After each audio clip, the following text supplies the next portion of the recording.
up? What up? What up?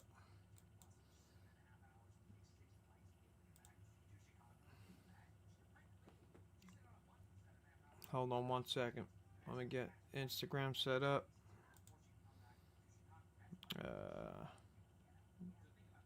Alright, Instagram set up. Let's go back to StreamYard. Maddie boy, how do I sound? How do I sound?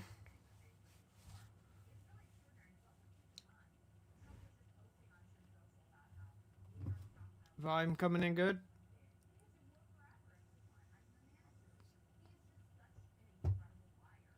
Alright, hold on 1 second. I want to know if this, if the clips are gonna come in good. So stay right where you're at. Hold on.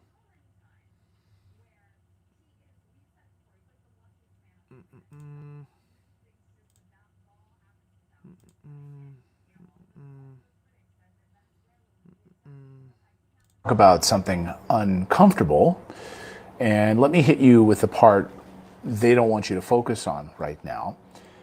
In just a handful of days, America has managed to do something that should be impossible for a country that spends around $1 trillion a year on defense. We're already talking about running out of weapons against Iran. Not eventually, not, hey, if this turns into a long war. We're talking about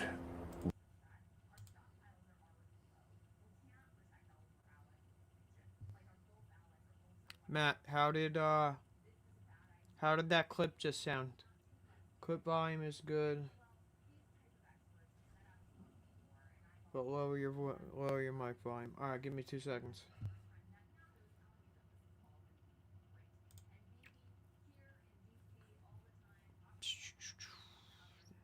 System output.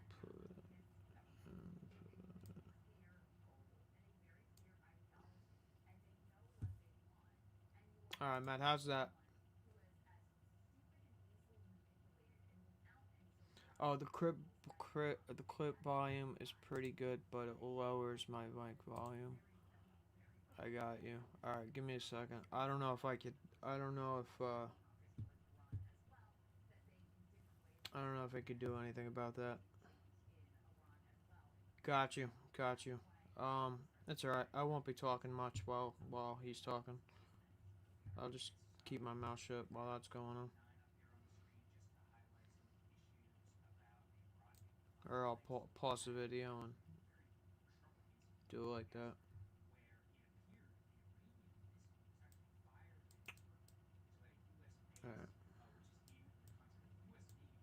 Alright, mic volume good again.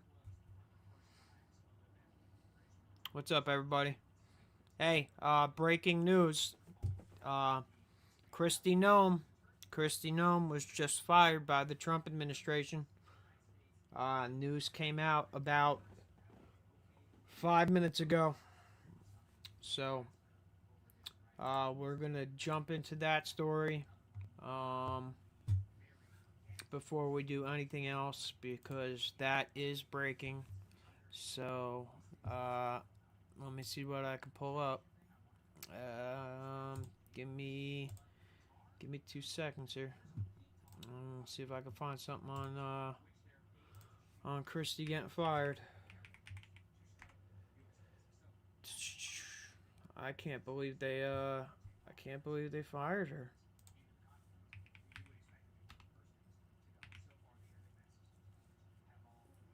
I guess she bombed the hearing.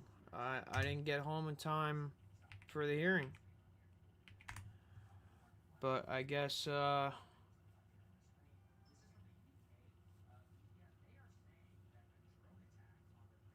wow. Okay. Okay. All right. Hold on 1 second. Share this tab instead. All right, we're gonna go to this clip right here. That winning feeling you love? Let me turn Bring the it everywhere volume you up. go with the Hollywood Casino app. Your next big thrill is just a tap away. New players get 300 bonus spins, plus up to 1,000 back in casino credits. Hollywood Casino. Download and play today. Before you throw another controller, maybe break up with your lag instead. Switch to Optimum Fiber, the best internet for gaming, with the lowest latency in the New York tri-state. Take your gaming to the next level. Get Optimum Fiber internet for $25 a month for 5 whole years. Hold on. There we go. Welcome back to Live Now from Fox. I'm Stephanie Quinu. We are following some breaking news, a major shakeup within the Department of Homeland Security. And I wanted to pull this social media post up full as Secretary Kristi Noem is now being replaced. Take a look at this. This is from Fox News correspondent Bill Melugin stating breaking news. President Trump announcing that DHS Secretary Kristi Noem is being replaced by Senator Markwayne Mullin, a Republican from Oklahoma, effective March 31st. Wow. So that is from Fox News correspondent Bill Melugin. I also wanted to share a social media post from President Trump himself as he took to Truth Social. This is a lengthy post. Bear with us. I did want to read it in its entirety as we continue to follow the very latest. President Trump writing moments ago, quote, "I am pleased to announce that the highly respected United States Senator from the great state of Oklahoma, Markwayne Mullin, will become the United States Secretary of Homeland Security effective March 31st, 2026. The current Secretary, Kristi Noem, who has served us well and has had numerous and spectacular results, especially on the border, will be moving to be special envoy for the Shield of the Americas, our new security initiative in the Western Hemisphere we are announcing on Saturday in Florida. I thank Kristi for her service at Homeland. Serving 10 years in the United States House of Representatives and 3 in the Senate, Markwayne has done a tremendous job representing the wonderful people of Oklahoma, where I won all 77 out of 77 counties in 2016, 2020, and 2024. A MAGA warrior and a former undefeated professional MMA fighter, Markwayne truly gets along well with people and knows the wisdom and courage required to advance our America First agenda. As the only Native American in the Senate, Markwayne is a fantastic advocate for our incredible tribal communities. Markwayne will work tirelessly to keep our border secure, stop migrant crime, murderers, and other criminals from illegally entering our country, end the scourge of illegal drugs, and make America safe again. Markwayne will make a spectacular Secretary of Homeland Security. Thank you for your attention in this matter. Oh, how about that? She testified today, and she got fired today. So I am going to assume, since I didn't see the hearing, that Kristi did not perform well in front of Congress, did not provide the answers that Trump was looking for, and another person in the administration bites the dust. Just another fall person for Trump. I guarantee you in a couple weeks, after this conflict goes on in the Middle East a little bit longer, and things start really going south, Hegseth is going to be out of there too. I will put money on that Hegseth will be gone as a result of this Middle East conflict. So I'm going to, first thing we're going to cover is this story from Redacted. He got some reporting of what our supply chain is looking like and how difficult it's going to be to resupply these the carriers and the frigates and the warships with all these counter missiles,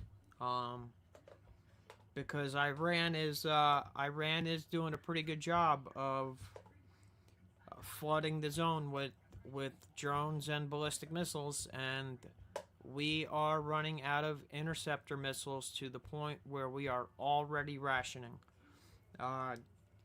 Going into the 12-day war, we had about 650 interceptor missiles. At the end of the 12-day war, we had around 500.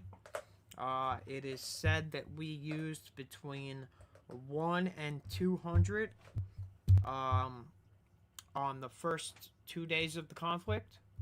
So if we had 5, that would leave us with between 300 and 400 interceptor missiles to stop the Iranian ballistic missile attacks and the drone attacks. And the problem is these missiles are so expensive, hundreds of thousands of dollars, some of them upwards of $1 million, and the Shahed drones are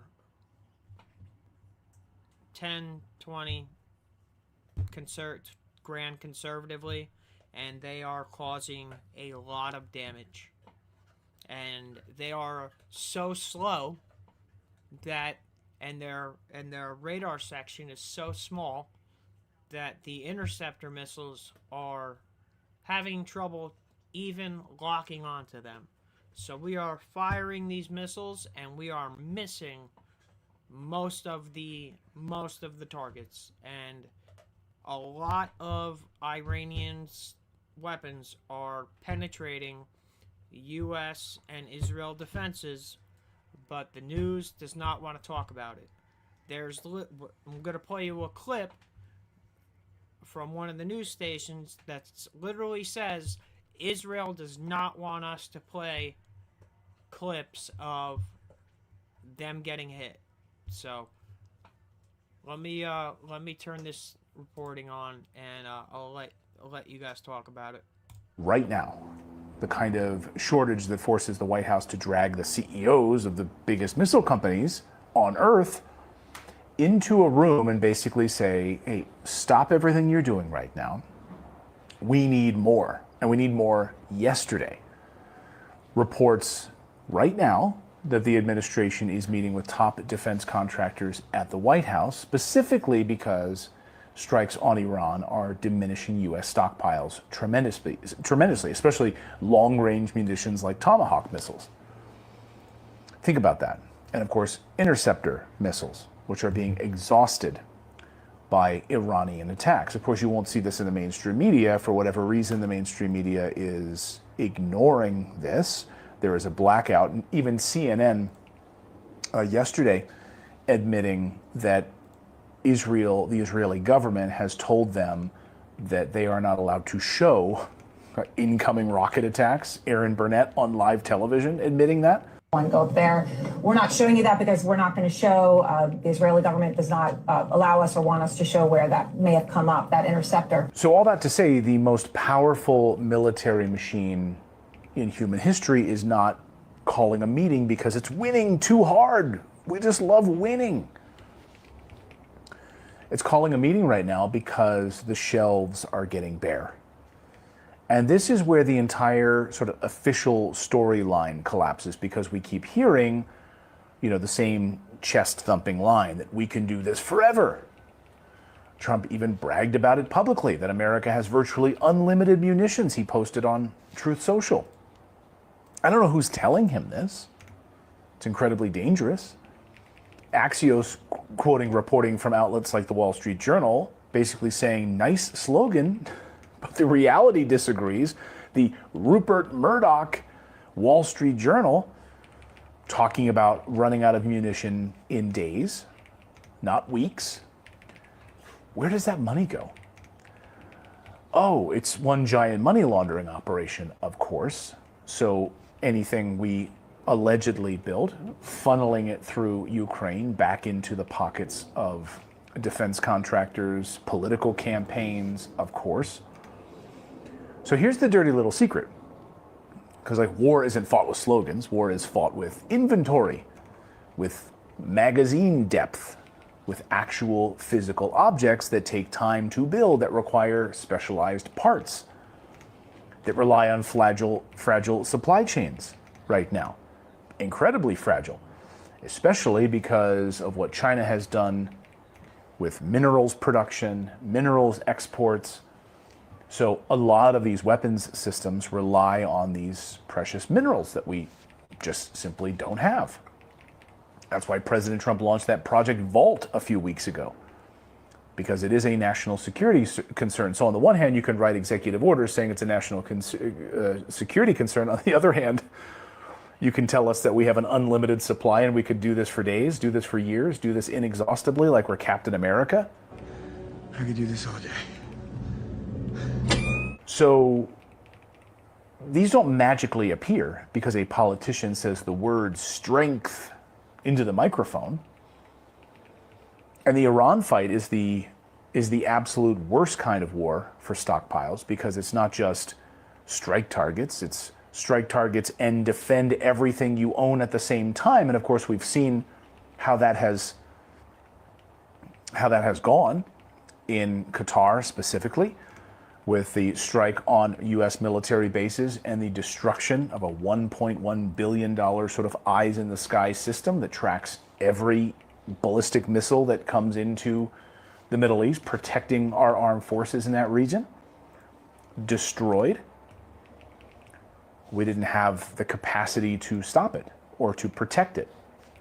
And then on top of the fact that China has been helping with telemetry information and data, the fact that Iran was able to strike a CIA station house inside of Riyadh.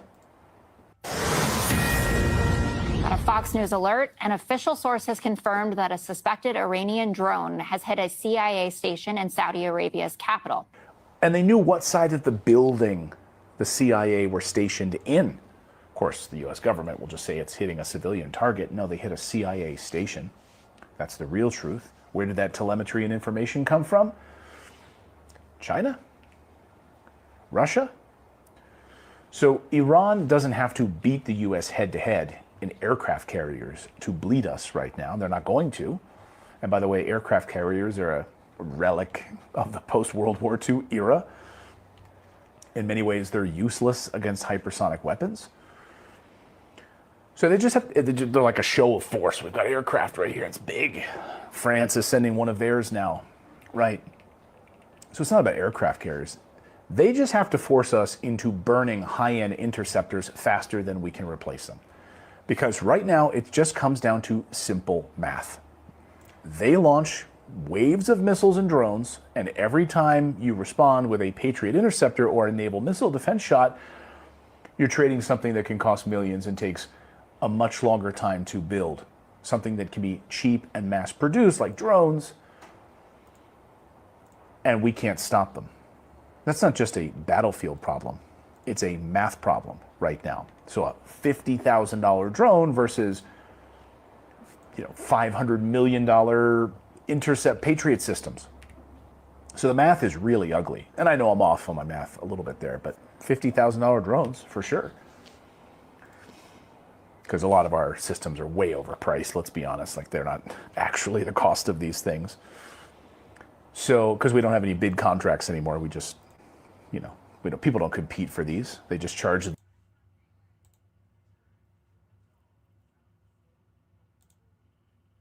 What happened?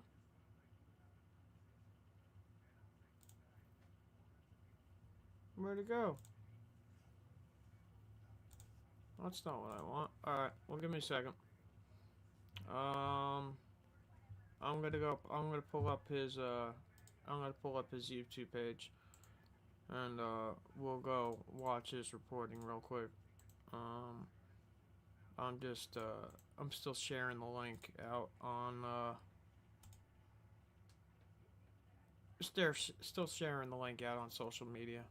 Anybody watching, if you could share the link to the video, I would greatly appreciate it. It would help me out a lot. Share the YouTube link, comment, like, subscribe. It would be appreciated. All right, I'm going to share. I found the video again, but I found it on YouTube, so it's not going to get cut off. Give me 1 second. Let me share it.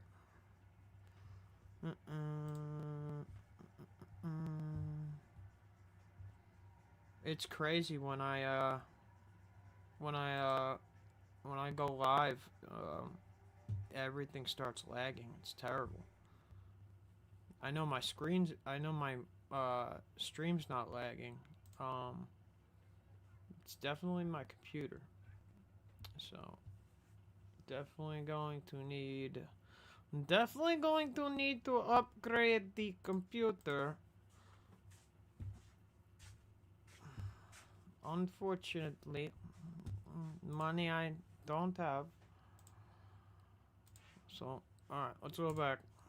Apparently you can go from 0 to a complete site in just a single prompt with Wix Harmony. I don't know if this is going to be possible. Or vibe coding. So we need to talk about something uncomfortable. And let me hit you with the part they don't want you to focus on right now. In just a handful of days, America has managed to do something that should be impossible for a country that spends around $1 trillion a year on defense. We're already talking about running out of weapons against Iran. Not eventually, not, hey, if this turns into a long war. We're talking about right now, the kind of shortage that forces the White House to drag the CEOs of the biggest missile companies on Earth into a room and basically say, hey, stop everything you're doing right now. We need more, and we need more yesterday. Reports right now that the administration is meeting with top defense contractors at the White House, specifically because strikes on Iran are diminishing U.S. stockpiles tremendously, especially long-range munitions like Tomahawk missiles. Think about that.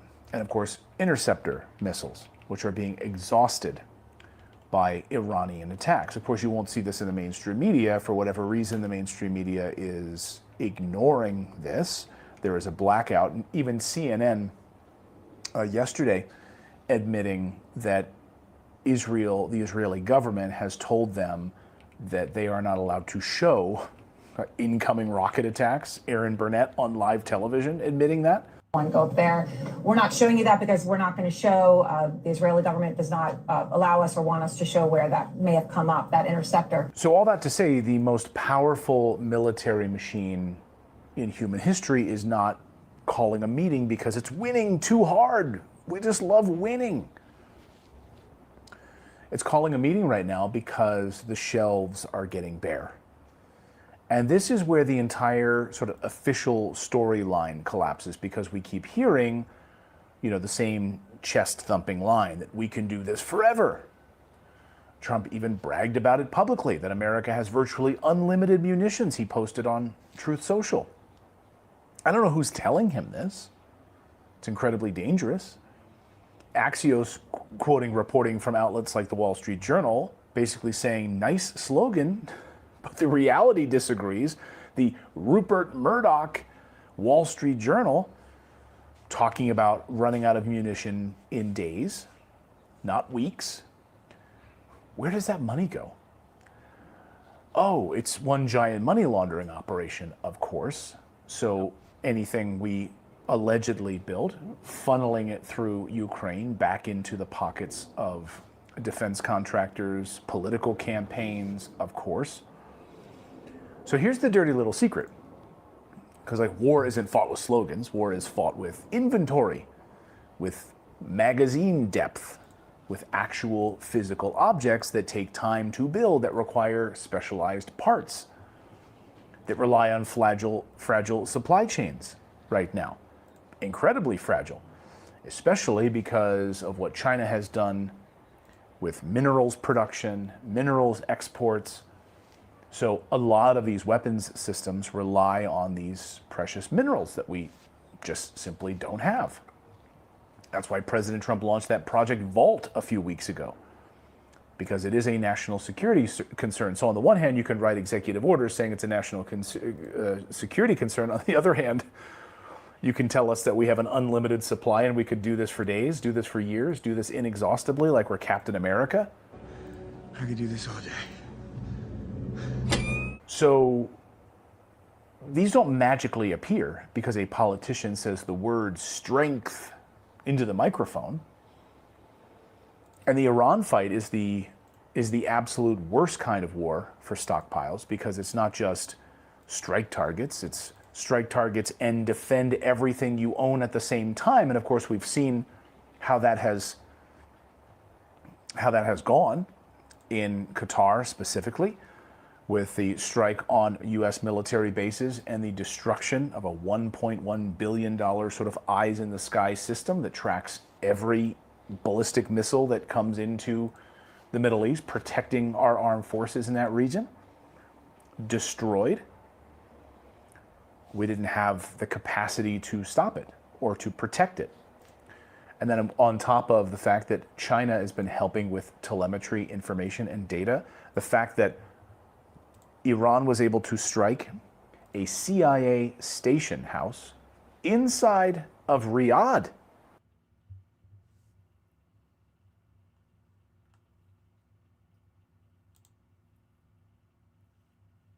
Oh, I got a commercial coming on. Sorry. Skip. A Fox News alert, an official source has confirmed that a suspected Iranian drone has hit a CIA station in Saudi Arabia's capital. And they knew what side of the building the CIA were stationed in. Of course, the US government will just say it's hitting a civilian target. No, they hit a CIA station. That's the real truth. Where did that telemetry and information come from? China? Russia? So Iran doesn't have to beat the US head-to-head in aircraft carriers to bleed us right now. They're not going to. And by the way, aircraft carriers are a relic of the post-World War II era. In many ways, they're useless against hypersonic weapons. So they just have, they're like a show of force. We've got aircraft right here, it's big. France is sending one of theirs now, right? So it's not about aircraft carriers. They just have to force us into burning high-end interceptors faster than we can replace them. Because right now, it just comes down to simple math. They launch waves of missiles and drones, and every time you respond with a Patriot interceptor or a naval missile defense shot, you're trading something that can cost millions and takes a much longer time to build. Something that can be cheap and mass-produced, like drones, and we can't stop them. That's not just a battlefield problem.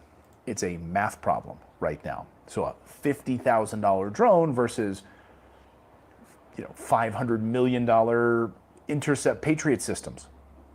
So the math is really ugly. And I know I'm off on my math a little bit there, but $50,000 drones for sure. It's not off that much. Because a lot of our systems are way overpriced, let's be honest. Like, they're not actually the cost of these things. So, because we don't have any bid contracts anymore, we just, people don't compete for these. They just charge the most from our taxpayers. I mean, look at these, look at just like at Tomahawks, for instance, right? These are not standard ammunition. These are the expensive long-range tools that you save for major fights, especially a Pacific scenario where you need to strike at a distance. Like China? Business Insider says that the Pentagon planned to buy only, I think, 72 Tomahawks in fiscal year 2025. Just so you guys know, in 2024, we manufactured a total of 12 interceptor missiles. 12 interceptor missiles. The entire year, we manufactured 12.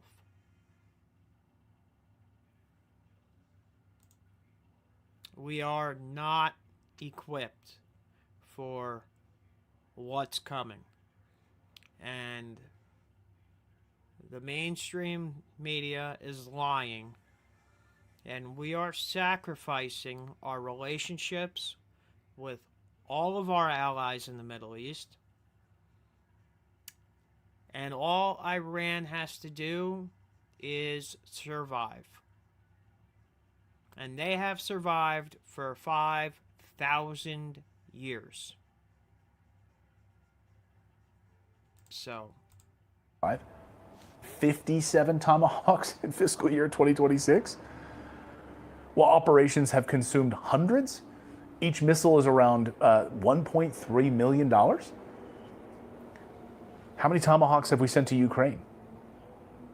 Now you connect that to what other reports are coming in today about Raytheon, and Raytheon working on ramping up Tomahawk production from roughly 60 per year to eventually 1,000 per year. That's great. How long is that going to take? Stop and let that sink in for a moment. So if you're buying 50 to 72 a year in that budget, and then you fire hundreds in just a short burst, you didn't just send a message, you actually ate the pantry. Mom, we have no food left. I had a bunch of teenage friends over and they ate everything. We have no food. And it's not just Tomahawks. The whole defensive layer is under strain right now. Patriot PAC-3, MSE-3 interceptors. I think I'm getting that right. Whoa.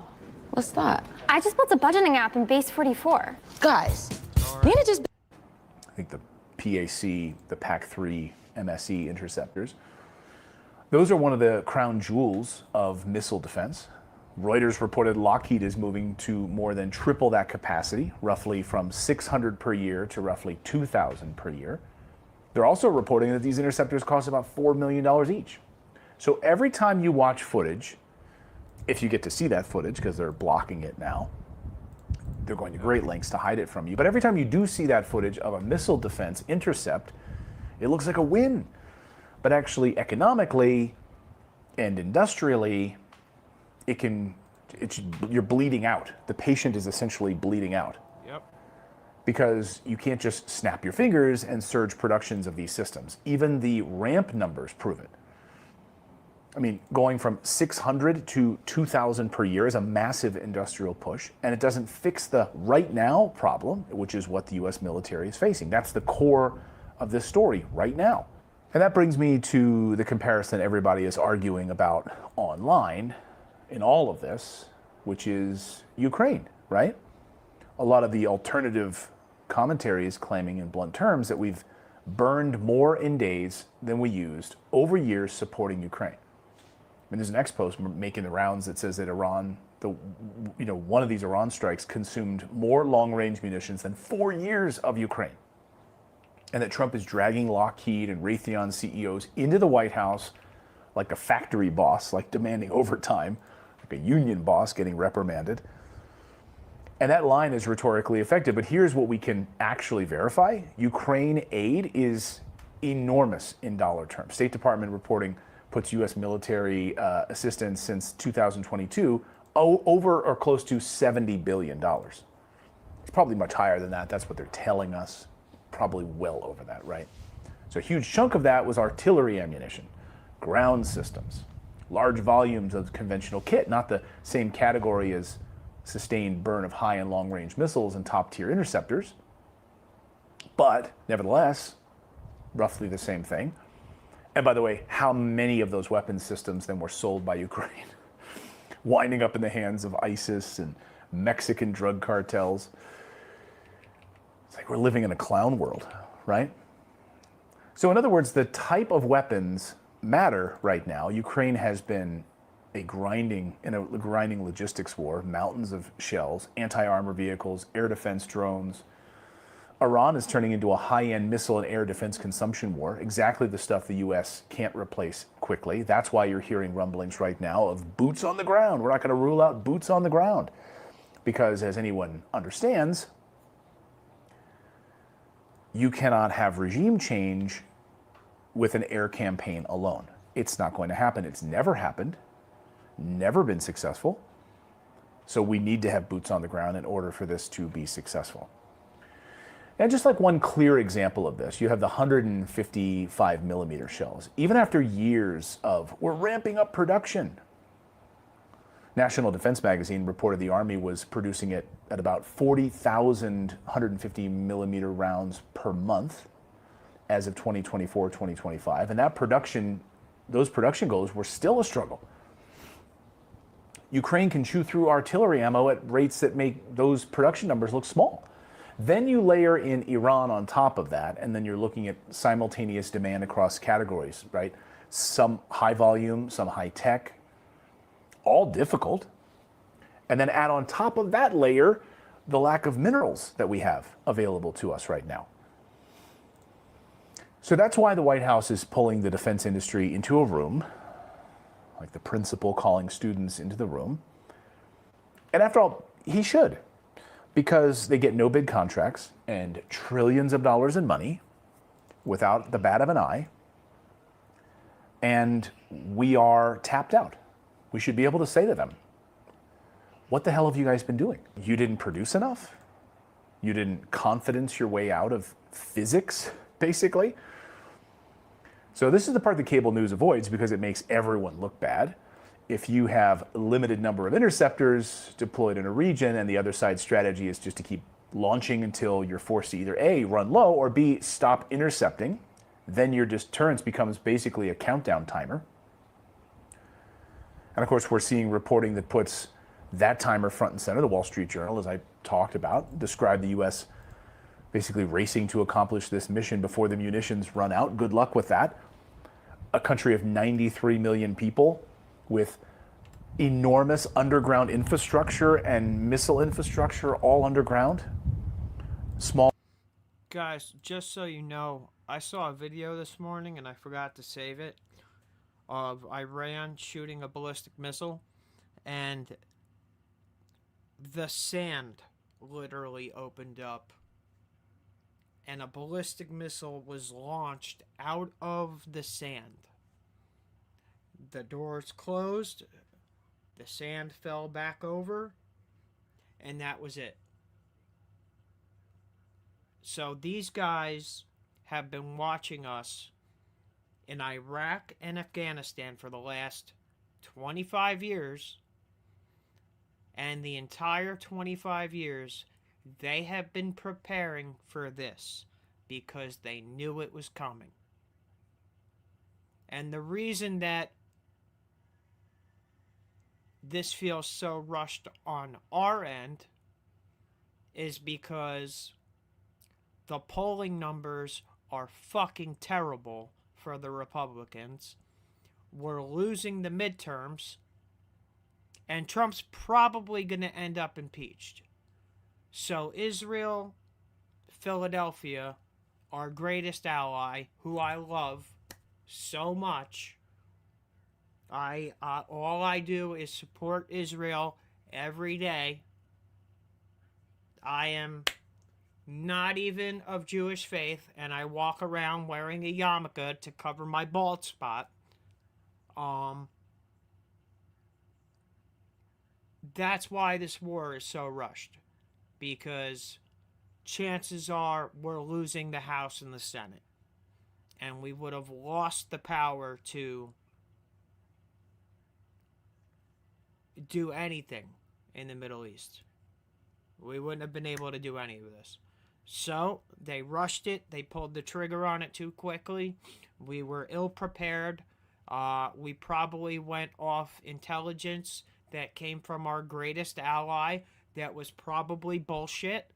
And now we're in over our heads. And it's not looking good. All Navy speedboats that are locking down the Strait of Hormuz. So we need to get this done in a few days before our munitions run out.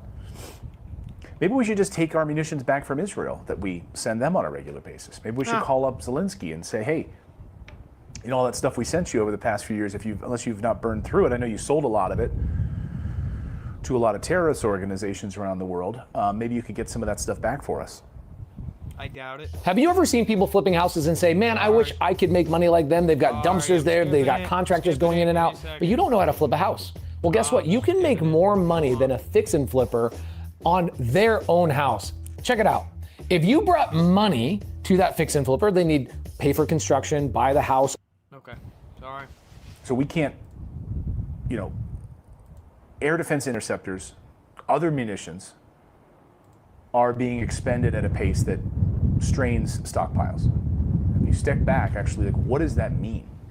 What does actually that mean? Well, it means the war plan that quietly becomes, hey, destroy enough of their launch capability before your own magazines get shallow. That's a brutal sentence. That's not shock and awe. That's like last call. And it gets worse because the U.S. is fighting on two tracks at once right now, attack and defense. And a new report out today shows that the United States is using a mix of weapons in these strikes, including Tomahawks, these B-2 bombers. Secretary Hegseth talked about these 2,000-pound bombs, these multiple B-2 bomber missions across Tehran. We're seeing the carpet bombing of civilian areas now, a city of 9 million people. So these now also like one-way low-cost drone systems. These cost around $35,000 each. So now we're trying to basically go towards like more affordable stuff. Like, what do we have? How many affordable stuff in the stockpiles we can use? Mom, the food's out in the pantry. So if you read between the lines right now, they're trying to get away from shooting gold bars at fireworks because it's so costly. So what can we shoot at these fireworks right now besides gold bars? And of course, here's the part that should genuinely alarm Americans. These aren't just weapons for Iran. These are weapons tied to global readiness right now. Tomahawks are not something you want to burn through if you're worried about other major theaters, like in the Pacific. Interceptors, right? These are not like optional if you're serious about protecting bases, ships, and allies. And of course, by the way, the message to our Middle East allies is, sorry, we don't have the capacity to protect you. Dubai, Oman, Bahrain, sorry. We know a lot of your hotel infrastructure, a lot of embassies being attacked and bombed in these countries. We can't really do anything about it. So when those stocks get thin, the danger isn't just you might not win faster. The danger is you invite someone else to test you somewhere else. You got to wonder what Putin is doing right now. Just, the old saying, right? Don't jump in when your enemies are destroying themselves. Just sit back and wait. So Putin is watching this. China is watching this. Just sitting back and waiting. Does the U.S. have the capacity to stop a massive Russian advance that could end the war in Ukraine? Of course not at this point. We need them now against Iran. So that's why these reports about a White House meeting read like a panic flare right now. Not because the U.S. is winning so hard. We just want to come and have lunch with all you guys, all you CEOs. But we are in real trouble, and warfare consumes a lot of munitions that we cannot replenish. So that's been on my mind, the truth about our munitions. The other piece that, again, I come back to that's been on my mind is the amount of dead. The nearly 1,000 people on the Iranian side that have now been killed. We don't have any kind of accurate numbers out of Israel at all because there's, as I said, a media blackout on the destruction there. They don't want you to think that Israel's been hurt at all. I have Point up videos there. on the destruction. We're not showing you that because we're not going to show. The Israeli government does not allow us or want us to show where that may have come up, that interceptor. But I'm not. It's totally fine. Mike Huckabee is playing bass guitar on stage. Nothing to see here. Everything's fine. What a cuck. Come here, buddy. And but the real question is, how many Americans have been killed? And what are they not telling us about these attacks on American military bases throughout the region? I mean, 50,000 American troops are already in theater and legitimate targets on the Iranian side. So they've told us that 6 people have officially been killed. But how many hundreds of Americans have actually been killed? I sure would like to know. And I hope they'll tell us. So thank you guys for subscribing to the channel. And our goal is the truth here. And we are vehemently an anti-war show. Hope that doesn't rub people the wrong way, but this needs to end right now. Thank you for being here. We appreciate it. This records conversations better than taking notes ever could. This is Pocket, an AI note taker that records conversations so you don't have to. I use it for meetings, phone calls. All right, guys. So it's not looking good, man. We are already rationing our counter missiles. We do not have a way to resupply them. Something else they're not telling you in the media is that Iran has targeted and successfully put out of commission every friendly U.S. military port that we could use. The closest port we have access to is in Italy. Italy and India are, as of right now, the only two countries that we can resupply in or are willing to allow us to resupply. And that is only because they are out of the reach of Iran. For now. We'll see what else they have in the arsenal.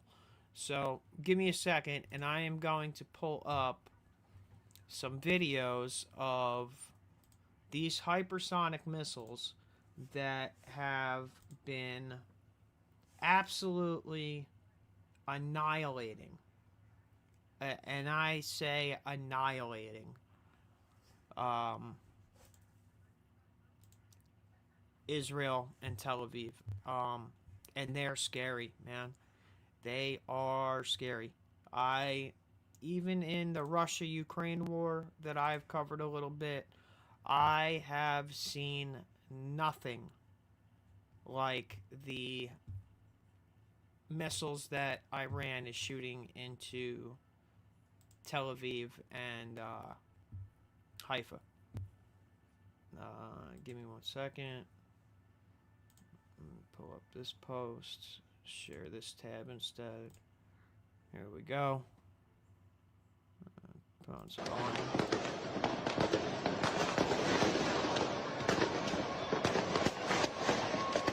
This is what they're not showing us on the news. No, this is not AI.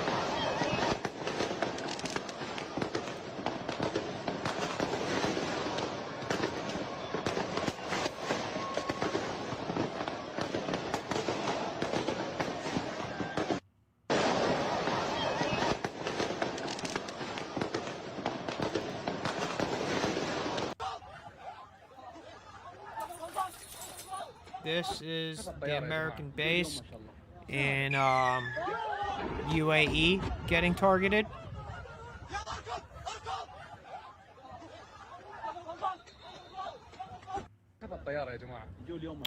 It does not look like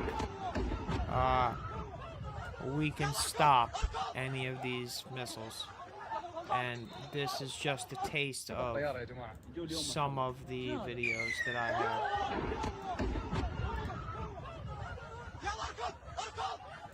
Oh, this one is absolutely insane.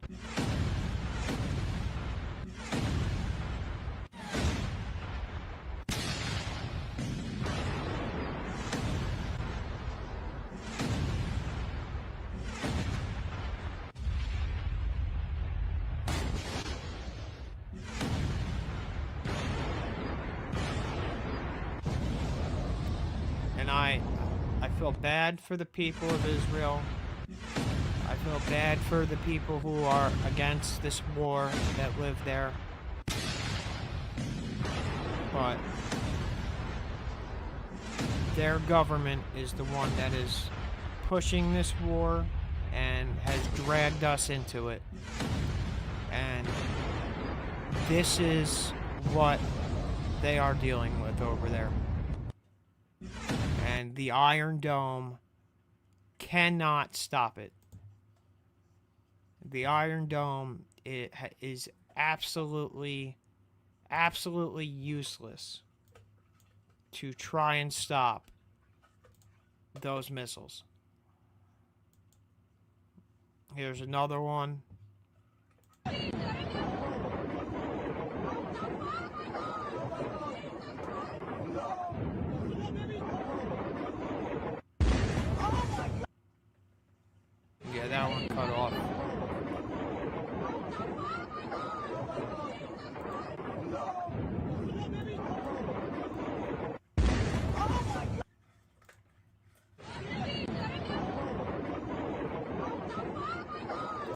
There's this one. Hold on one second. Turn the volume on. Look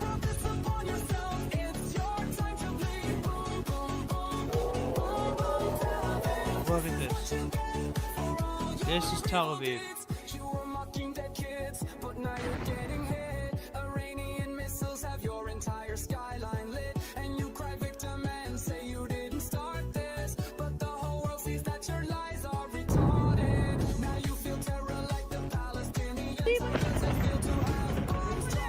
I'm gonna turn the volume down on this song, even though it's great. I don't want to get a YouTube strike.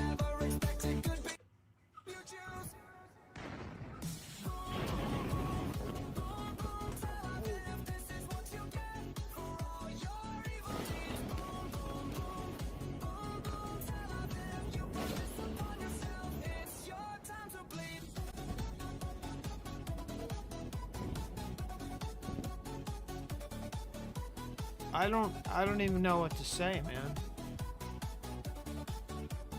And like the crazy part about it is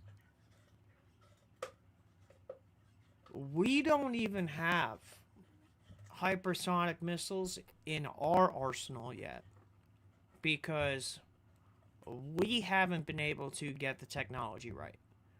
So if Iran is that prepared, do you really think the intelligence that the U.S. military moved in on was correct? Do you think that they knew that they were going to be that outgunned? Because it's bad. Guys, I don't know who's watching right now. Thank you for watching.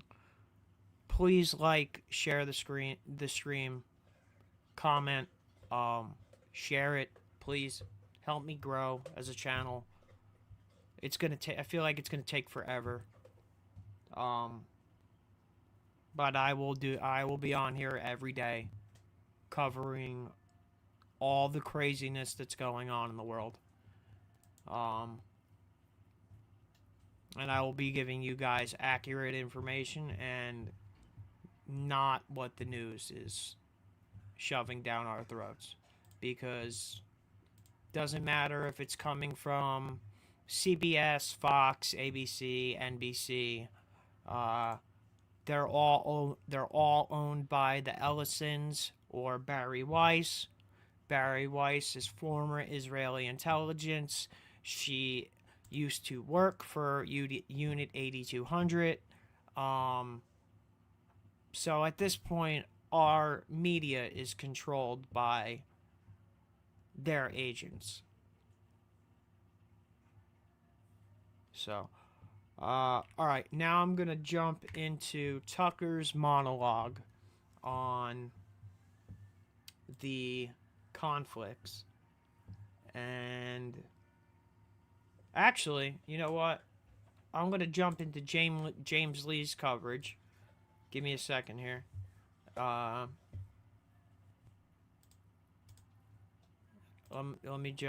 me share this screen real quick. James Lee put a good video out. If you don't follow James Lee, follow him. His channel will definitely get nuked shortly for the stuff that he has been posting. But until then, he's going hard. So this was a video that he put out this morning, and it was good, and it gives some context into what's going on over there.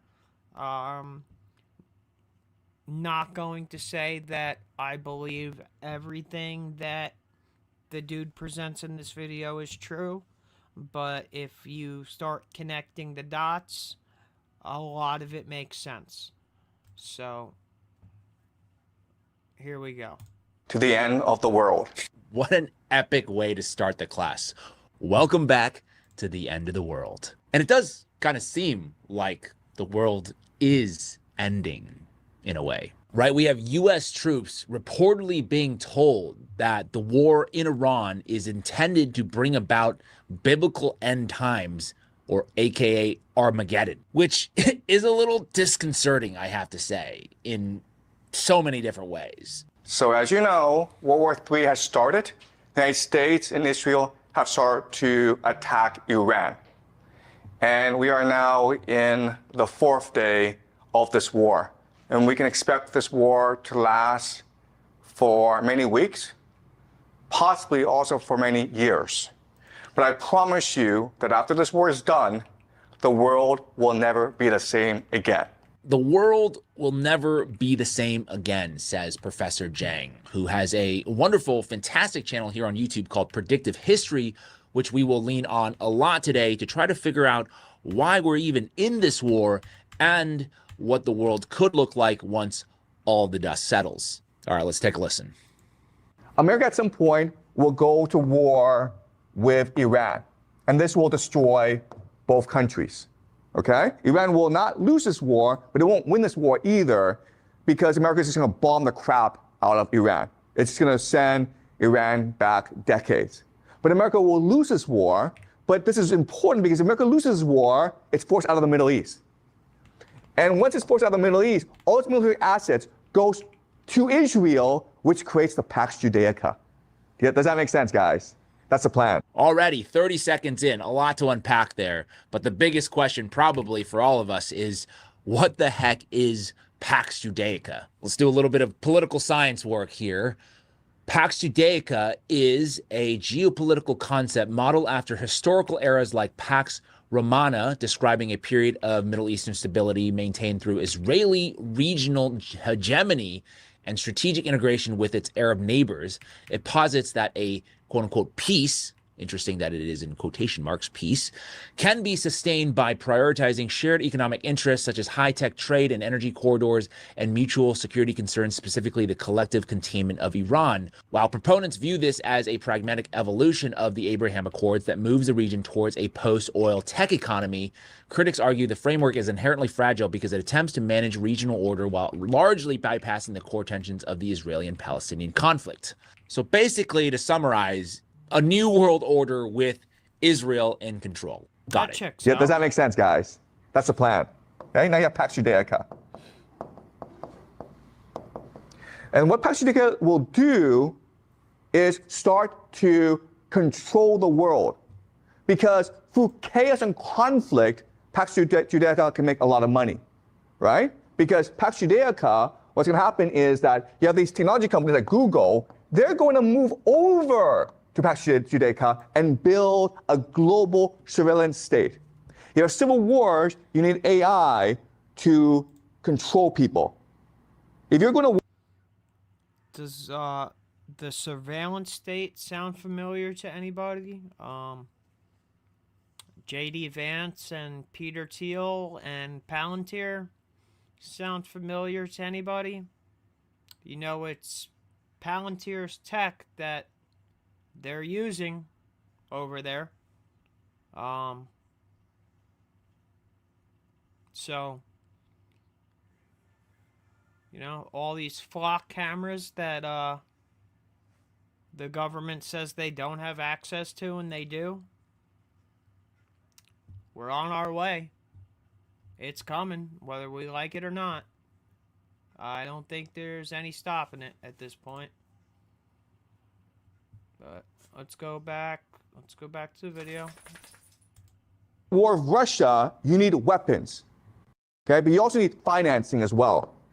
So you can expect a lot of banks to move to Israel, and it's possible Israel becomes now the global reserve currency because everyone is trading with Israel. Interesting what he's talking about there. He's talking about global financial control, and he's talking about mass surveillance, which I believe plans are already well underway. Okay, last month, we witnessed the largest ever purchase of an Israeli-founded tech company, a cybersecurity unicorn called Wiz.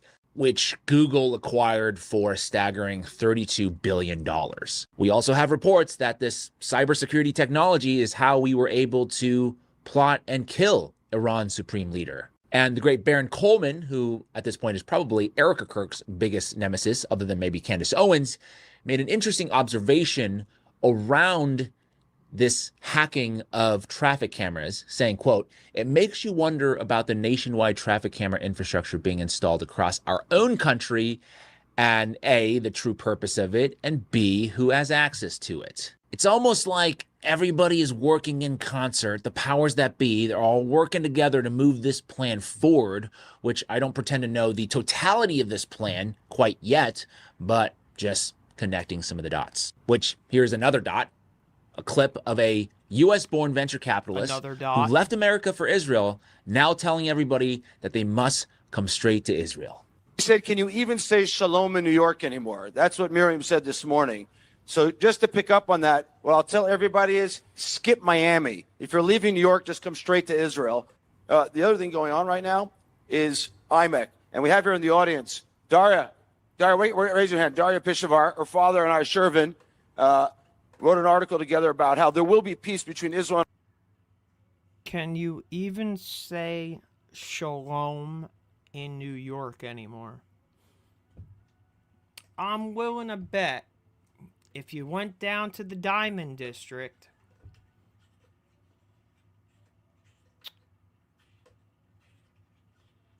you would hear a whole lot of people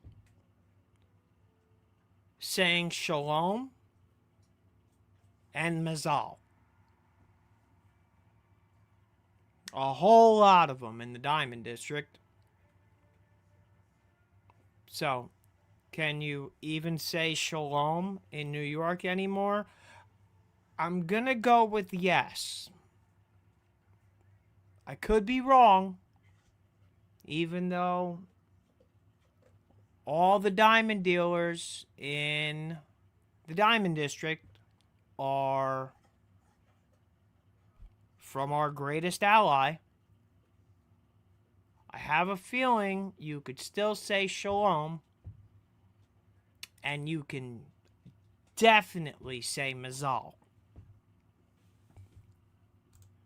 On Iran, as President Trump said, they will join the Abraham Accords, and Noor Pahlavi is here. Her Excellency, thank you for joining us. And I think we'll see, by the way, even more regional integration with the 70 million people of Iran and all the other Gulf nations. And as IMEC runs through Israel, the opportunities are literally going to be limitless. And so we will, over the next decade, build this trillion-dollar economy. And you can decide, you can stay here in New York in a declining empire, or you can come to Israel, which is part of the rising middle of the world, which is moving south and east. That's what I encourage you to do. I did it. You can stay in New York in a declining empire, or you can come to Israel. And in terms of peace with Iran, I wonder what specific tactics the Israelis and the Americans, for that matter, are using to bring Iran. I'll tell you what, I watched 2 different military analysts this morning, and if the situation with our supply chain gets that bad, 2 different podcasts, 2 different analysts, both served in the U.S. military, advisors to the Secretary of Defense, and both of them came to the conclusion that if we do not resolve the supply chain issues and things continue to go the way they are going in the Middle East, Israel will drop one on Iran. And if you understand what I mean when I say they'll drop one, they will drop one on Iran.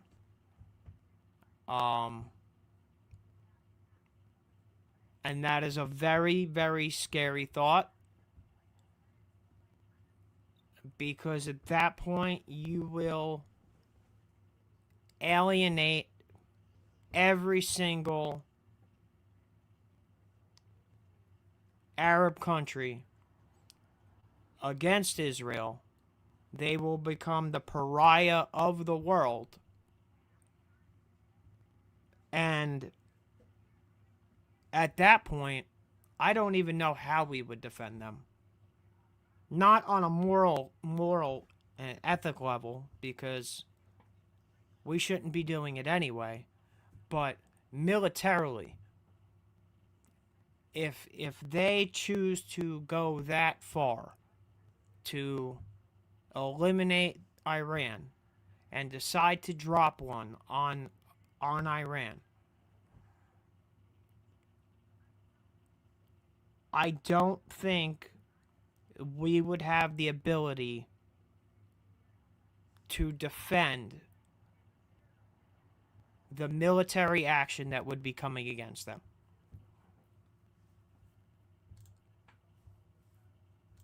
But more than one analyst has said the same thing, and I tend to agree with them. Because at this point, how do we get out of this conflict? How does this end? Because Iran is not backing down. We've already tried to get them to the table, and they have basically told us to go fuck ourselves. They are stockpiled with missiles and hypersonics on a level of about 15 to 1 compared to what we have in our arsenal. So they are in this for the long haul. They're not going to stop. Even if we decide to pull out of the region, they are not going to stop.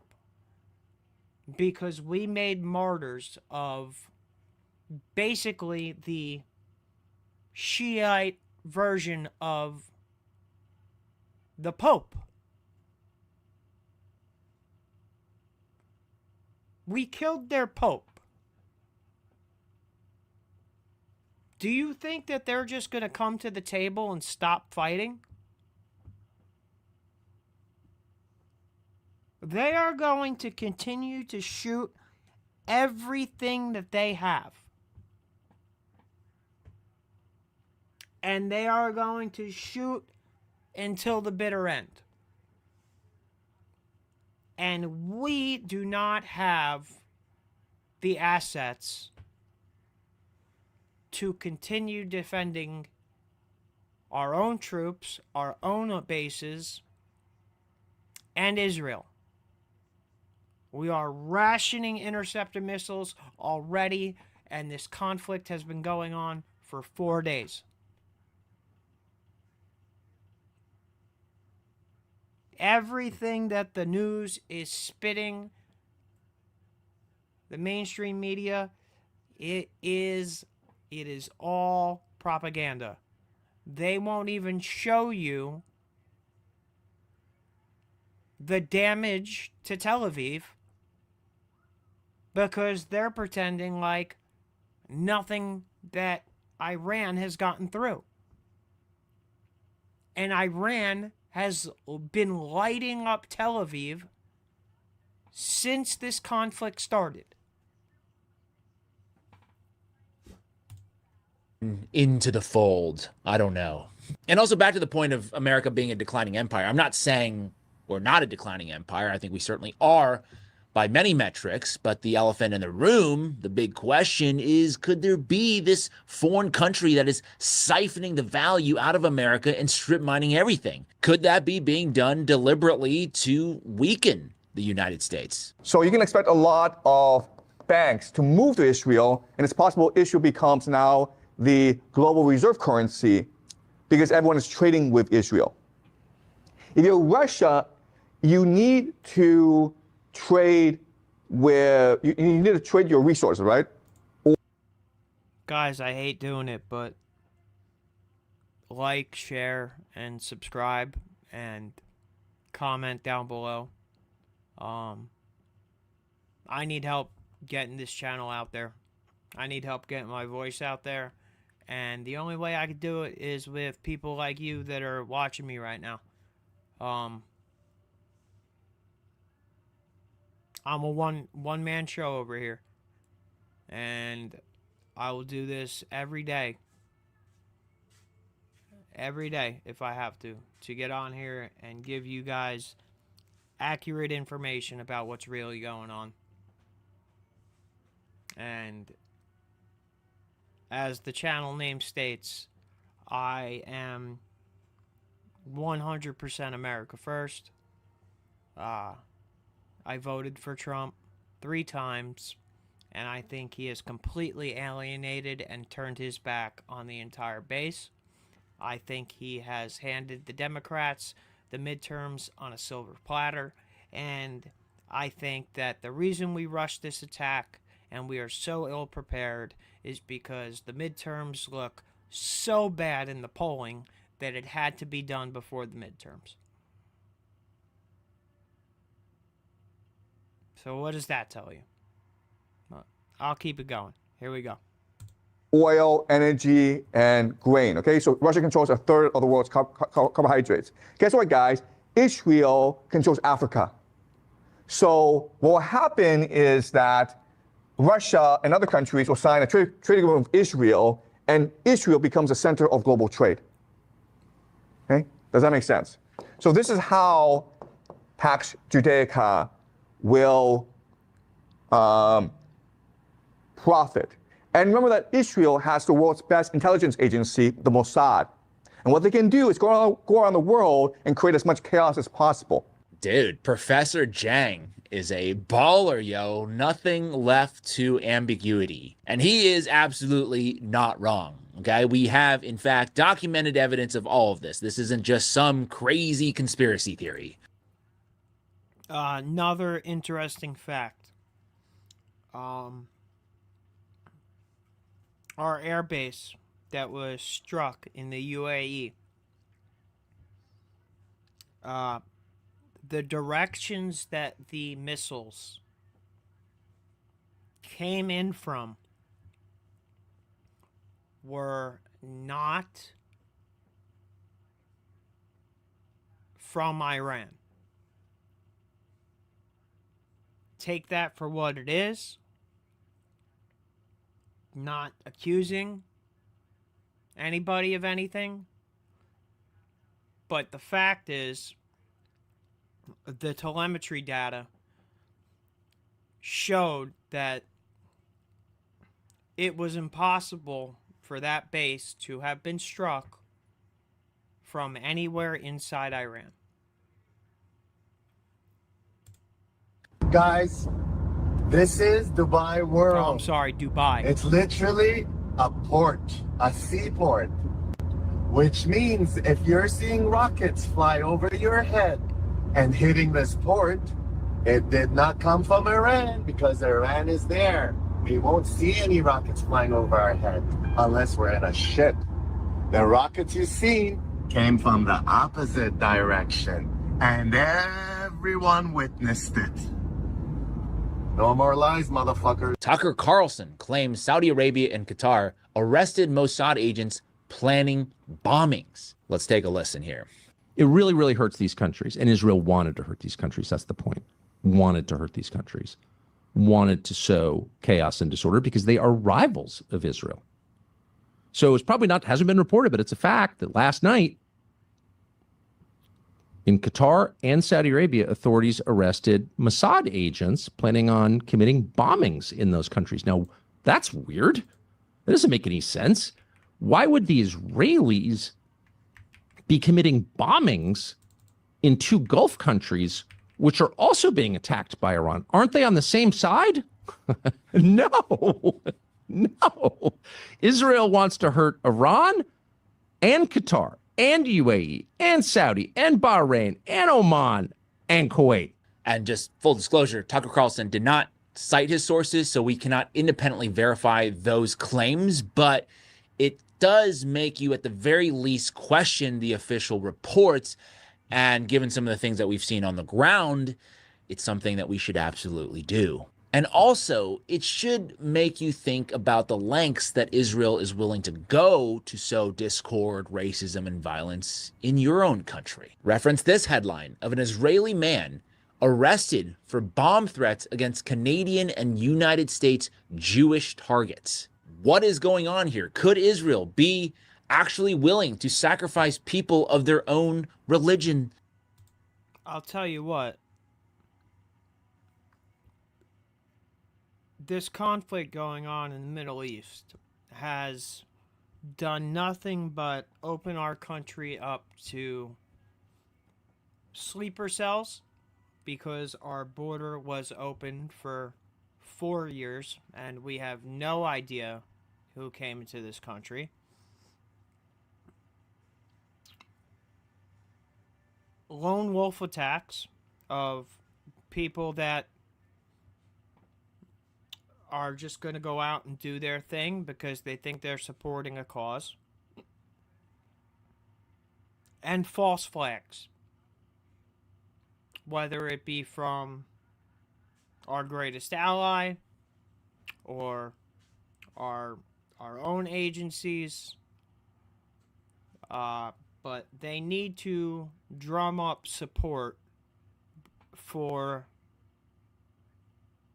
this conflict, because the polling numbers in our country right now, when polling the public about whether they support this war or not, it's about 85 to 15 for people that do not support the conflict.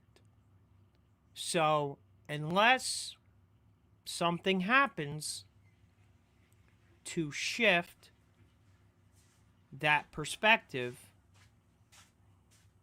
the Trump administration is in a lot of trouble. Just like the Bush administration, before 9/11, there was no support for any conflicts in the Middle East. Well, wouldn't you know, 9/11 happened, and it united the country into moving in one direction, and that was going after basically any Muslim. And if you think for 1 second that our greatest ally would have any kind of problem doing that again, and I say again because I mean it, I don't think they would. Right? We already know that they had agents on the ground that were in Jersey City to film the attack. They were arrested by the FBI. They were held for 90 days. They were sent back to Philadelphia. And then they were paraded around on national television over there as heroes to tell their story about how they were arrested and let go, and they were there to film the attacks. So obviously, our greatest ally at least had foreknowledge. So don't think that they won't do it again. But let's go back to James' video. The religion they purport to want to protect in order to advance this project of theirs that is evidently seeking global dominance. I don't know the answer, but it is a very dark thought. So while the world is burning, Israel, Pastor Jake, is profiting. And that's what the future looks like for the next 10, 20 years. And this will, of course, lead to the rise of the Antichrist. Speaking of the Antichrist, let's talk about Christianity a little bit. Has the church been infiltrated in service of the creation of Pax Judaica? You go to any church or government building, the cornerstone is most often visible. It's not usually buried in some dark subterranean corner of the foundation never to be seen. It is the stone from which the building springs upward. There can be no doubt, however, that the building that became Western political thought and therefore the free world was built on a foundation of Judaism. Without millennia of Jewish faith and struggle, there is no Christianity. The foundation is an often unseen and much smaller component of a building structure, but it is nonetheless completely indispensable. After thousands of years of war and diaspora, Israel represents the enduring presence of Jews in the Holy Land and the protection of that biblical history. Communists and Islamists understand the critical nature of Jews and Judaism to human society. It's fundamental. That's why they attack Judaism, not just Israel, and they want to see it erased from the Middle East. Israel is therefore not just a political jurisdiction. It is a representation of Jewish political, economic, and spiritual power that is related to Christianity and related to Western society and the free world. The jihadists and the Marxists both know that a building unsupported by its foundation. This guy just referred to the jihadists and the Marxists. And Karl Marx is Jewish. He's Jewish. So what are we talking about here? The Marxists were Jewish. Will crumble. If Judaism is broken through the erasure of Jews from the Middle East, which is the goal of the Palestinians and the radical Islamists, then Christianity will also become more vulnerable. Spreading generically anti-Israel messaging is anti-Semitic because weakening Israel's right to existence will lead to not only the killing of more Jews, but the erosion of Judeo-Christian principles upon which the Western world is based. There is no such thing as Judeo-Christian values or Judeo-Christian principles. It is an oxymoron.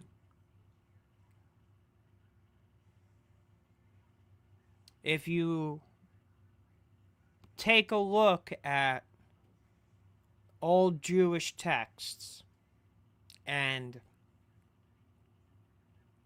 you take a look at where they believe my Lord and Savior is, you would see that the two, there is no combination of the two that is successful. The Messiah for our greatest ally is the Antichrist in the book of Revelation. These are not two religions that have the same principles, morals, or values. Because if they did, what's going on in Gaza and the West Bank would not be happening. Because as Christians, we don't discriminate against people for what their parents did, where they came from, what race, nationality they are. If you are a brother and sister in Christ, you are a brother or sister in Christ.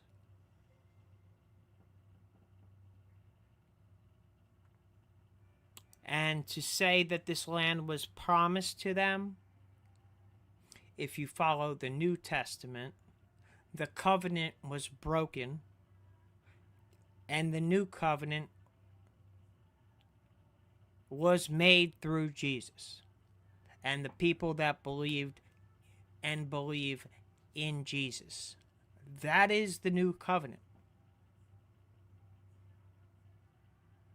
And all these Zionist preachers that are pushing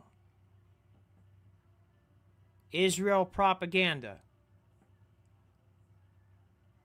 they are completely manipulating people's faith to serve a political agenda. And I will do a deep dive on that because I'm getting tired of seeing churches, mega churches, full of people there to worship Christ that are getting this Zionist propaganda shoved down their throats, and they believe it because it's coming from the leader of the church. It's fucking disgusting.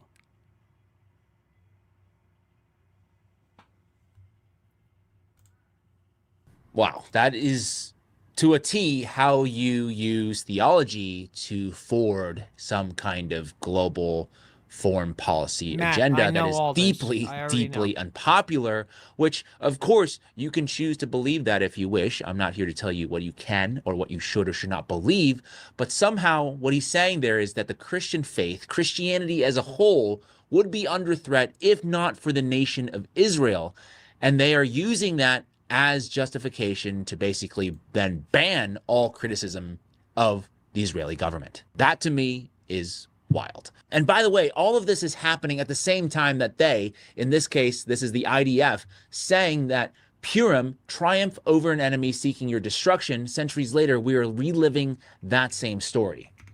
Purim, a story of surviving in the face of an enemy that seeks your destruction. Sound familiar? Actually, no. I don't know what that is. What is that? The Book of Esther's violent ending when an oppressed group massacres others. The Purim story, as told in the biblical Megillat Esther, offers a picture of a world turned upside down in which a Jewish orphan becomes a Persian queen. The architect of a plan to kill the Jews dies at the hands of his primary target, and an assimilated diaspora community institutes a new holiday for Jews everywhere. Appropriately, the annual celebration of this upside downness involves donning costumes, which allows us to be somebody else for the day, the suspension of certain laws, parodies of everyone and everything, and much drinking, eating, and merriment. At the same time, as it invites lighthearted fun, the Purim story contains within it a dark side in which the oppressed seem to become the oppressor. Megillat Esther ends with the Jews carrying out a bloody battle in which more than 75,000 people lose their lives and in which fear of death prompts countless others to feign Jewishness. Is that the plan for Iran? Is just mass murder and genocide? And if that is the case, could they really be just that brazen about it? Just tweeting out, hey guys, this is what we're doing and you better get on board or else. Look, there are massive divisions over what we've done here, and people are going to change their minds over the coming days and weeks, one way or the other. But my own feeling is no one should have to die for a foreign country. Megyn Kelly says no one should have to die for a foreign country. How about that? Unfortunately, here we are. We are heartbroken to learn that Declan Coady, a well-loved and highly dedicated Drake University student studying information systems, cybersecurity, and computer science, was confirmed to be among the 6 U.S. service members killed in Kuwait on Sunday. He has bravely served in the U.S. Army Reserve since 2023 as an information technology specialist and had an incredibly bright future ahead of him in moments like these. So we must all come together to show much-needed love and compassion for the Coady family and this incredibly difficult time. Incredibly sad and incredibly unfortunate, totally avoidable in my opinion. And according to President Trump, he's one of 6 right now, but there could be more people who will sacrifice their lives on behalf of, I don't know, a war. I think we can call it a war. And you could say that this war is being fought not just for a foreign country, but also this war would perhaps lead to a complete realignment of the world order with the country we are fighting this war on behalf of becoming the host nation that will reign supreme, and with us being the subservient client state. That, of course, is all theoretical for now, but perhaps where we are headed. That is it for me today. Once again, I appreciate you for coming on this journey with me to learn the truth about what is really going on out there in the world. A big thank you to Professor Jang and the work that he does. And hopefully we together are going to be able to untangle the web, so to speak, before it swallows us whole. And despite maybe the bleakness of where we're at, I remain optimistic. Let me know where you are at with all of this in the comment section below. If you want to support my journalism, you can become a member by going into my website, 5149jameslee.com. You can also pick yourself up some merch there. But if you're not able to, no worries at all. Just take a second to like this video, give it a thumbs up, share it with your friends and family so we can expand our community. Subscribe, hit that notification bell so you can be the first to know when my next video drops. As always, thank you so much for your time, and I'll see you in the next one. 说真的，我作为一个中国人，我的认知我几乎无法同情以色列人，包括在现在。打仗了，防空洞只能他们以色列人进去，其他国家的人不行。哇靠！我作为一个中国人，我的认知，我真的无法同情他们和理解他们在现在的行为。All right, guys. So I'm gonna put up a banner on StreamYard. Let me shut this one off. Turn this one on.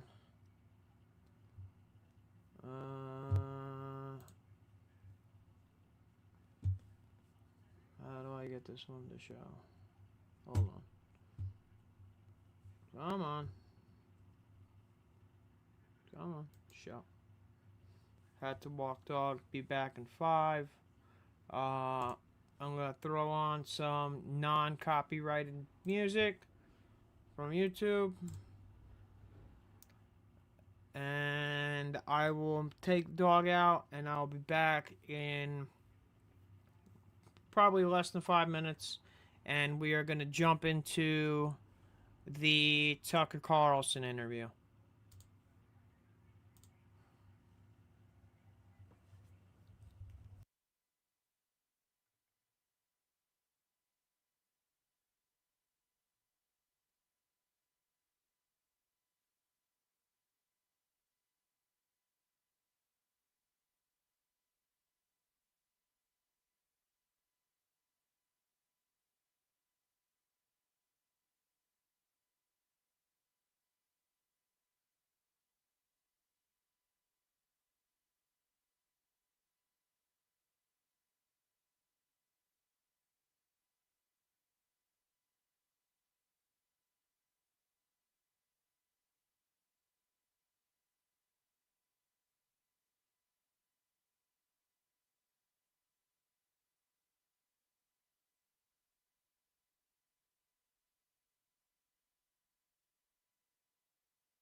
Alright, I'm back.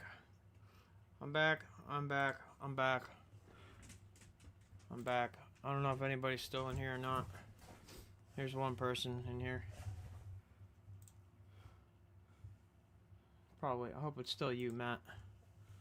You're loyal. You're a loyal friend, bro. Hope you know that.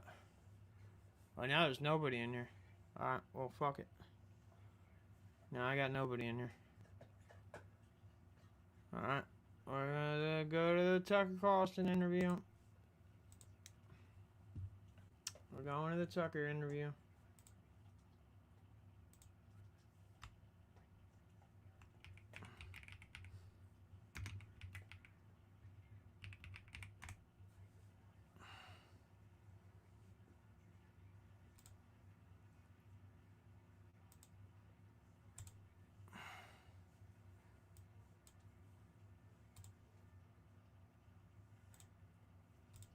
Alright, so Tucker Carlson coming at you in about 2 seconds. Let me share this screen and we will break this down and comment on this. He does a great job breaking down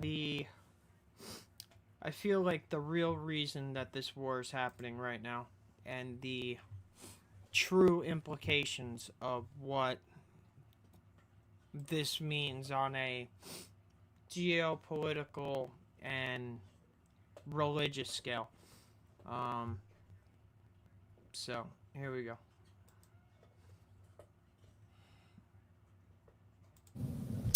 It's a safe bet that almost no one involved in the war now ongoing in Iran and the Gulf would like to see it continue much longer. If you were to poll, well, the Iranians or the Americans, basically anybody, how long do you want this to go? Very few people would say, I want it to go a long time. But that doesn't mean it won't go a long time. Unfortunately, it is likely to. It's unlikely to be resolved anytime soon. Of course, that could prove to be untrue. You never know. It's an utterly dynamic situation. But big picture, there are still a couple of unresolved questions that this war may resolve. This war may be the only thing that resolves them. And so until there's a consensus on the answers to those questions, it probably is going to continue. What are those questions? Well, the first is geopolitical. And it's the biggest question of all, which is who runs the world? Who gets to make the decisions? Not simply who's richest, but who makes the rules? Who sets the terms? And for most of our lifetimes, there has been no question about that. The answer has been the United States. The United States sets the rules. The United States runs the world.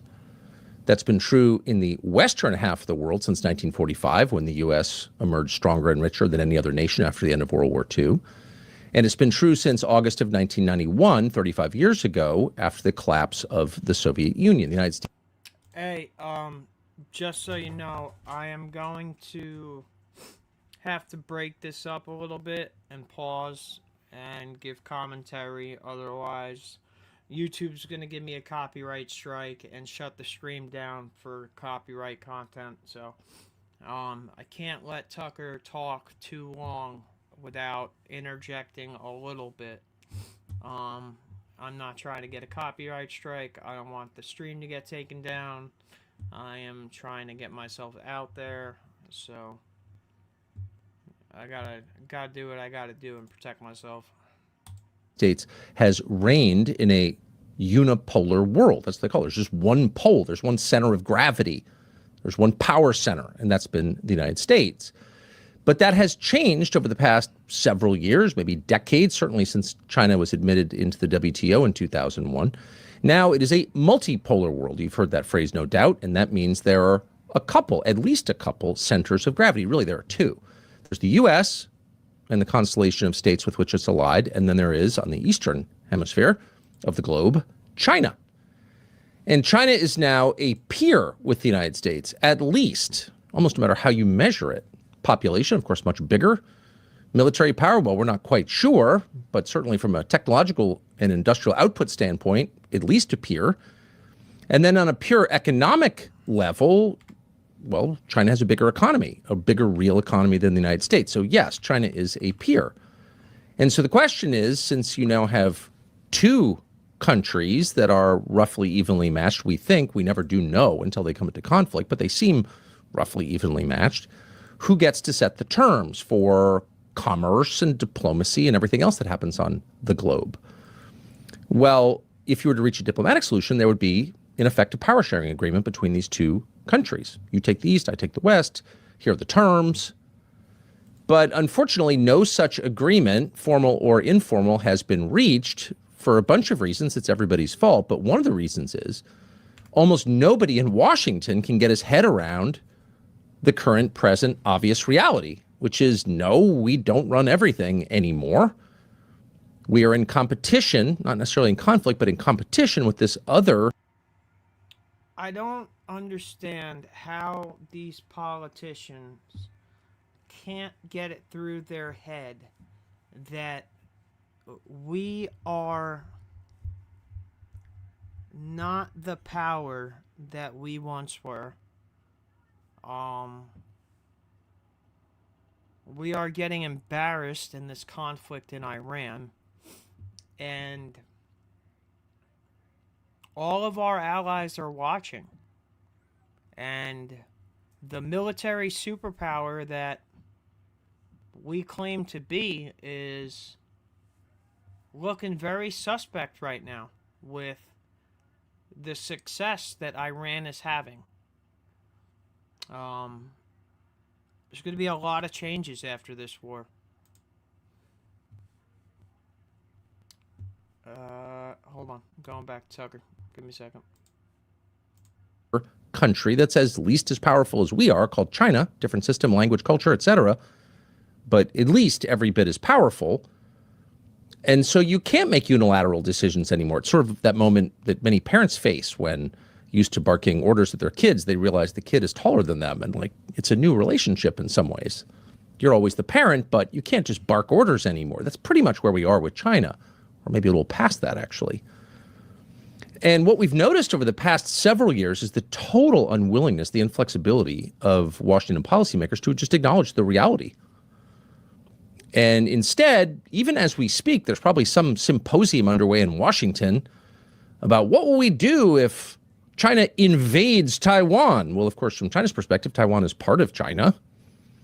It's just sort of run off for the past 75 years, but it's still part of China. That's their view. And the United States, of course, isn't in a position to stop the reclamation of Taiwan. Let's stop lying. And yet only in D.C. is that not obvious, which is to say people in Washington are still acting like they're running everything unopposed, but they're not.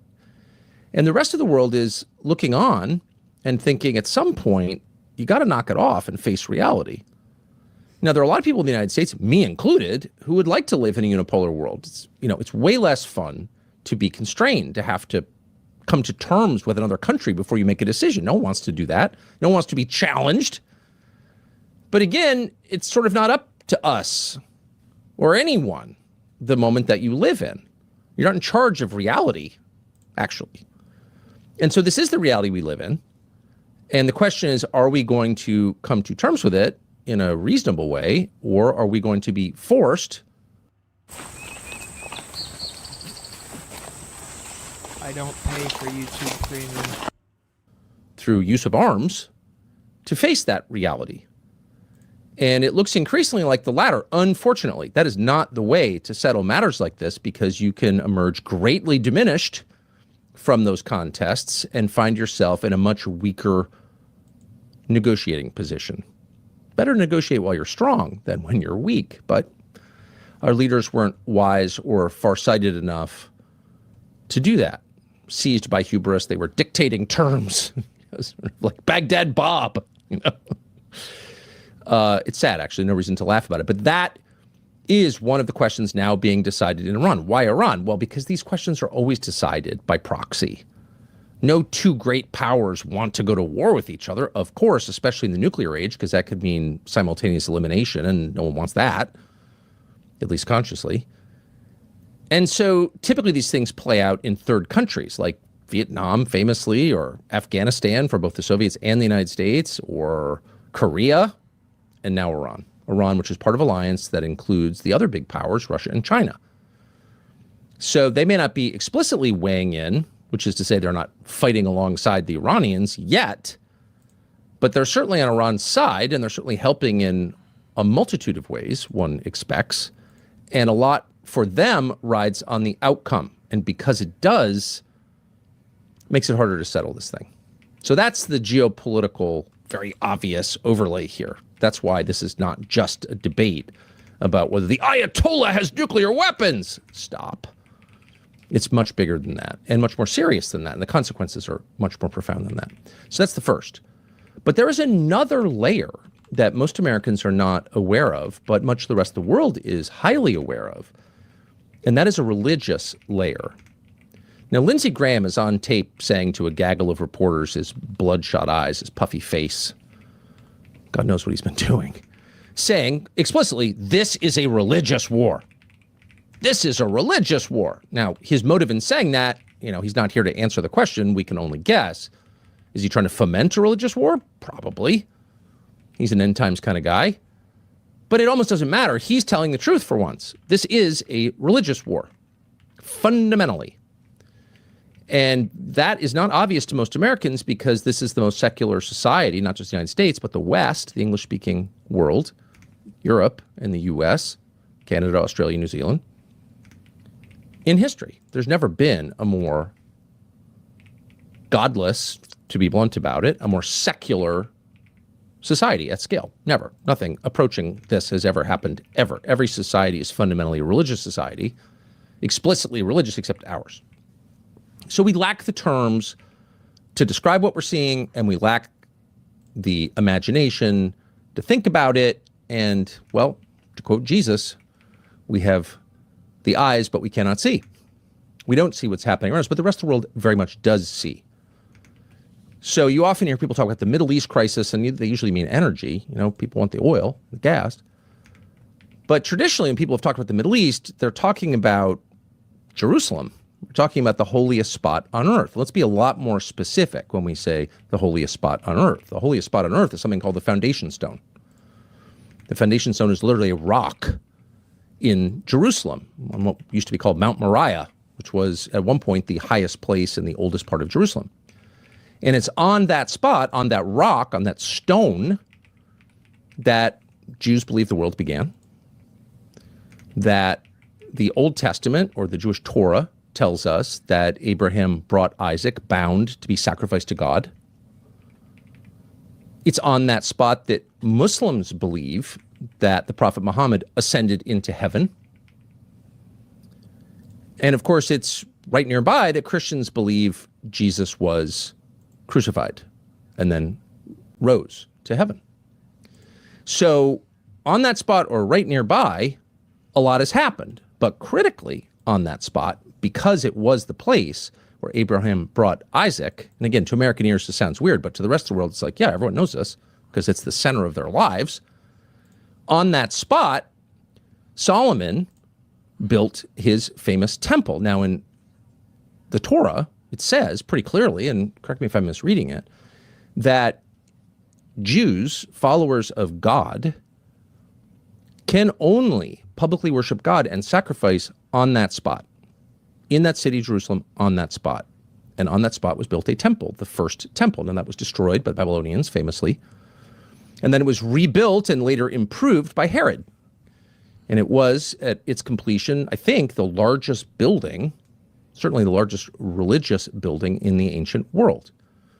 And it was in that building that Jesus preached, in what we call the Second Temple that Jesus preached, the very center of Judaism, building without which you can't really have Torah Judaism.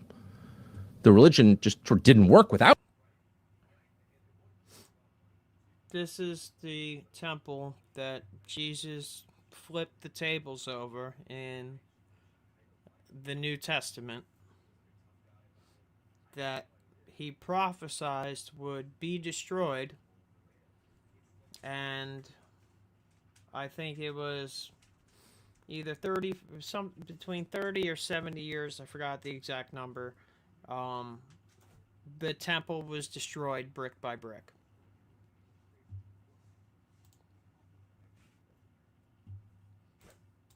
Out it by its own terms, in its own book, it said that. And during one of his sermons, in that sermon, Jesus, who Christians believe is God sent to earth, says, this will be torn down. Not one stone will be left standing. It's so easy to become a podcaster with Riverside. First, go to Riverside and open an account. When you're ready to record, just hit. And it was shortly after that that he was put on trial in the middle of the night and tortured to death, crucified. As it happened, so that's the religion. Here's the history. About 35 years later, 37 years later, in that range, in 70 AD, Titus, the emperor of the Roman Empire, got into quite a conflict with the Jews of Judea and Jerusalem. And it's complex and incredibly brutal, but the bottom line was, in AD 70, the Romans besieged Jerusalem, finally broke through the walls, and tore that temple stone from stone, not a single stone left upon another. Really a kind of dedication to destruction that's hard for the modern mind to imagine. We talk about genocide, genocide the Jews for real. And they succeeded in destroying the temple. And with it, Temple Judaism, Torah Judaism. You can't have the religion that existed before AD 70, after AD 70, because there's no temple.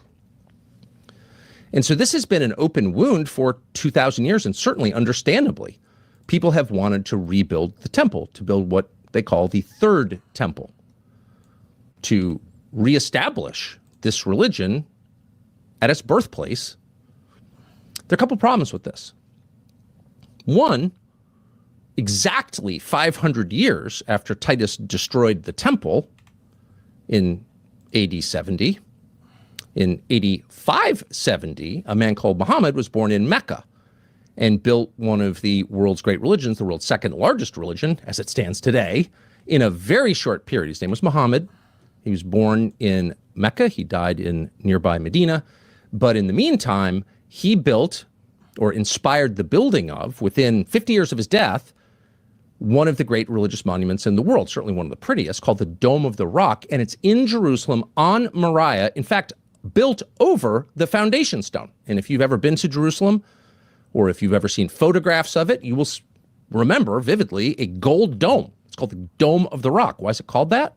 Because there's a rock underneath it, the foundation stone, that is built on the site of the Second Temple.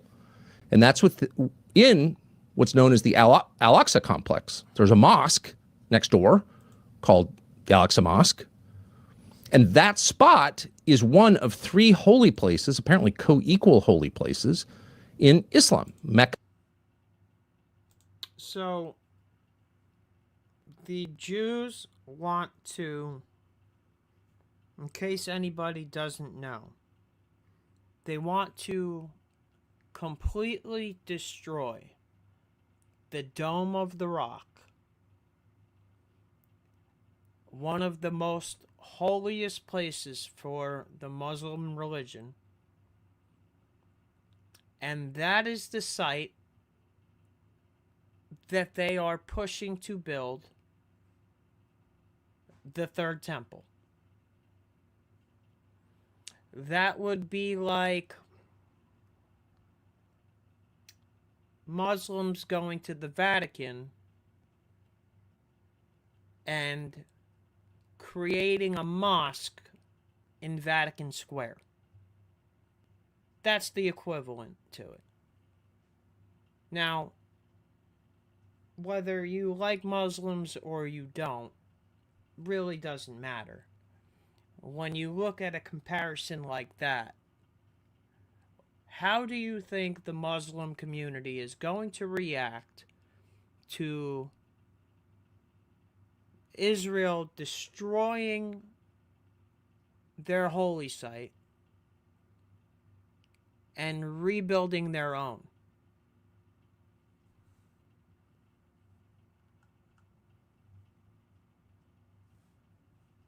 And I'm looking at this just from a geopolitical view right now. Just on a geopolitical level. How do you think the Arab countries are going to react? Just curious. Mecca, Medina, Dome of the Rock, Al-Aqsa. So that is at the very center of Judaism. I mean, physically the center of Judaism, that spot, that exact spot over the foundation stone, and Islam.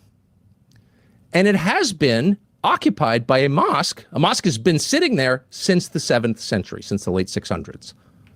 Amazing. You may be dimly aware of this. Now, why go on at length about this?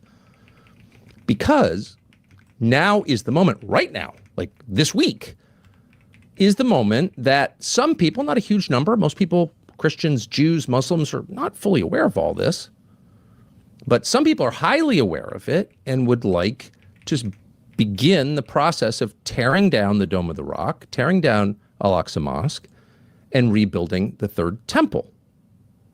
Now, there are a lot of things to say about this, about its likelihood, the potential effects of it. But first, just a quick side note on the theology of this from a Christian point of view. Now, it was Jesus who said this temple will be torn down, shocking everyone around him. If it's in the Gospels, it's in at least a couple of the Gospels. And the people who heard it just couldn't believe it. And of course, the people running the temple, the Pharisees and the Sadducees, were gravely offended by it. Why wouldn't they be? But then it happened. Less than 40 years later, it actually happened. He was right. He called it. And so from a Christian perspective, he did that. God called for the destruction of the temple. And as Jesus says plainly in the Gospels, I'm the temple. I'm the temple now. The temple will be rebuilt after 3 days. When I'm resurrected, I am the new temple. That is because the covenant with Israel was broken when Jesus said, "The way to the Father is through me." That was what broke the covenant with the Jews. And the new covenant was made with anybody who chose to be a follower of Christ. So any of these Zionist Christian preachers, anybody from TPUSA that is spitting this Zionist Judeo-Christian garbage at you, are manipulating your faith for geopolitical gain. Says that. But there has been at least one attempt in the last 2,000 years to rebuild a physical third temple, and it happened in the 4th century. And it happened, without getting too far afield, shortly after the death of Constantine. Now, Constantine was the 4th century Roman emperor who converted to Christianity and very famously turned the Roman Empire Christian, thereby spreading Christianity basically instantly across the West, where it's remained, more or less, ever since. That was in the 300s, the 4th century. Now, his nephew became emperor not long after he died, and his name was Julian, referred to very often by Christian historians as Julian the Apostate, and he was an apostate. He was the last non-Christian emperor of Rome, of the Roman Empire. And he had been born a Christian apparently, but he was a fairly enthusiastic pagan.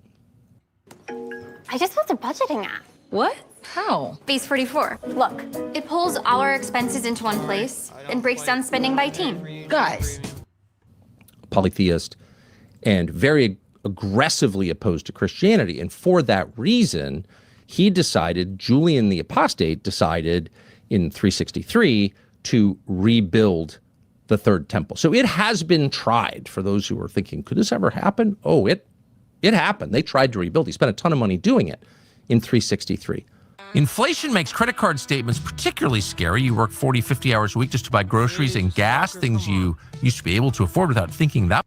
A personal friend of Julian the Apostate's who wrote it contemporaneously, and we still have it, amazingly, all these years later. I'm quoting, "Julian thought to rebuild at an extravagant expense the proud temple once at Jerusalem, and committed this task to Alypius of Antioch. Alypius set vigorously to work and was seconded by a governor of the province. When fearful balls of fire breaking out near the foundations of the building, continued their attacks till the workmen, after repeated scorchings, could approach no more. And he gave up the attempt.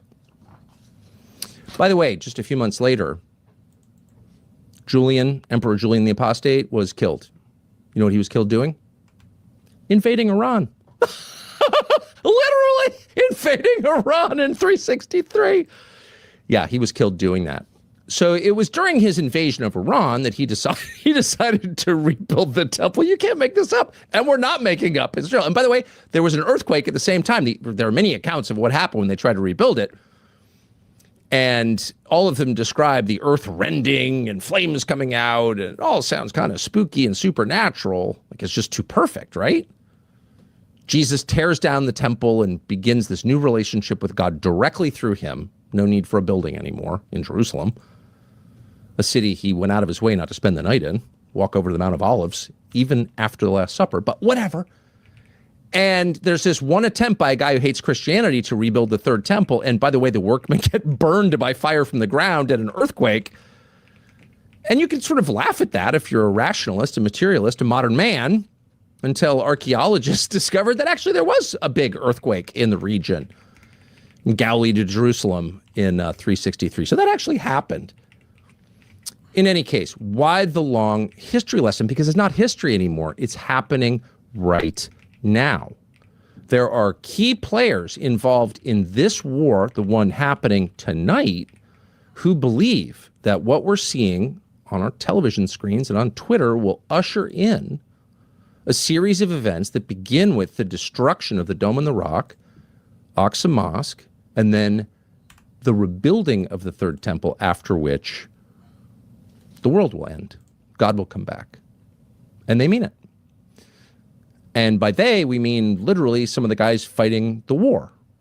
So you may have read reports today that commanders in the field of American troops, a lot of them, and who knows if this is true, but it's out there, told their troops on the eve of the outbreak of this war that we're doing this for Jesus, because it is Jesus's will that we do this, and that by doing it, we will usher in a series of events that bring about the end of history, the end of time, Armageddon, the last days. It's hard to believe that's true, especially since, by the way, there are 1 million Christians in Iran. So if you were doing this for Jesus, presumably you would go out of your way not to hurt his followers in the country you're attacking. Did the U.S. government or any government make any attempt to spare the Christians? Are we making an attempt tonight? Of course we're not. And of course, when the smoke clears, ultimately we will find out, just a guess, that Christians suffered disproportionately in this, as they do all wars, from the Iraq War to the bombing of Nagasaki, the seat of the Christian church in Japan, et cetera, et cetera. Christians have a way of dying disproportionately in these wars, which tells you something about their real motive. But in any case, there was a spate of stories suggesting that U.S. commanders told their troops they were doing this for some weird anti-Christian reason posing as Christianity. But it's not just the U.S. side. Here's an IDF soldier, apparently an American by his accent, describing why he's at war. Watch this. They call this operation the Swords of Iron. But what are we really fighting for? We're fighting for the right of the Jewish people to exist, be Jewish, practice their religion, and be free. And one day our true leader will come and we'll be united as the whole Jewish nation so we can rebuild the Beit HaMikdash. Beit HaMikdash, probably mispronouncing it.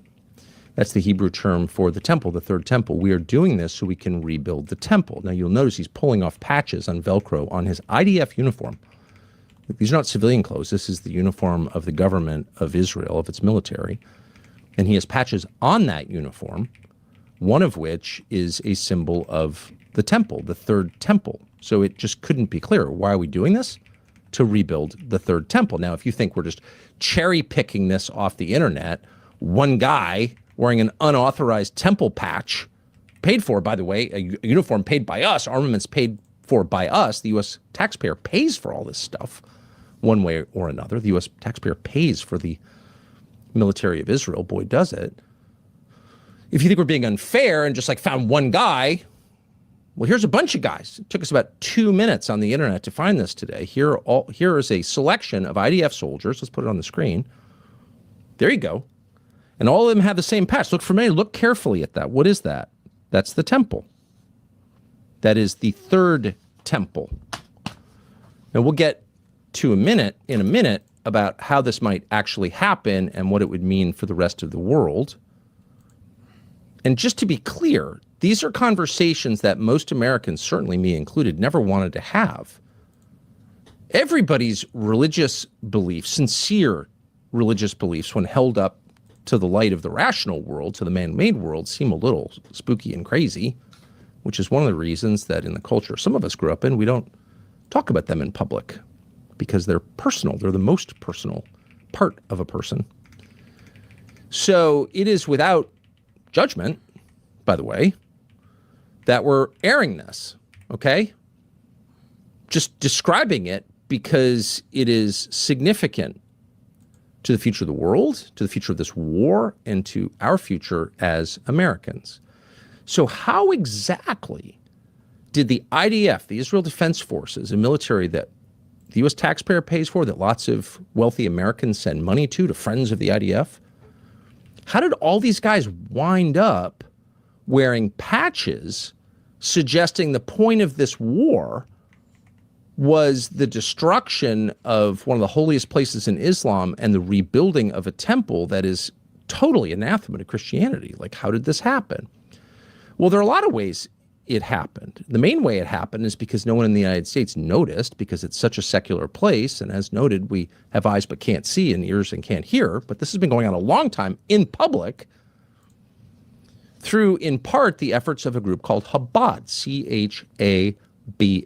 And you may know people who give money to Chabad or run to Chabad, super nice people, engaged in all kinds of charitable activities, drug rehab. There's a lot about Chabad that's really good. But what is Chabad exactly? Well, Chabad, you can look it up, is a very old organization, about 250 years old. And it's a branch of Hasidic Judaism. It's an organization that was overseen for many years by a guy called Rabbi Menachem Schneerson, who was famously in Brooklyn, considered the Messiah by some of his followers, who was a friend of presidents, or certainly someone presidents visited. He was a very powerful man in the Orthodox and the Hasidic community. And he was the overseer of Chabad, which predated him and outlasted him, but he was its most visible ambassador. And Chabad has been pushing in a pretty subtle way, unless you look carefully, for the reconstruction of the Third Temple. And it seems like, from the reading we did recently, that those patches actually came from Chabad. Well, in any case, Chabad is pushing for the building of the Third Temple. But it's not just Hasidic groups from Brooklyn, and it's not just IDF soldiers.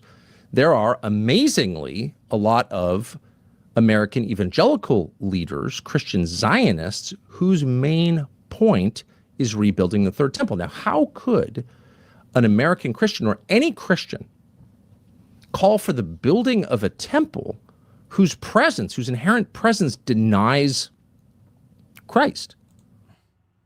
So I'm going to pause it right here, and I'm going to jump in with a little bit of commentary, right? All of this Zionist, Christian Zionist stuff is all propaganda coming from the pastors that were brought over to our greatest ally.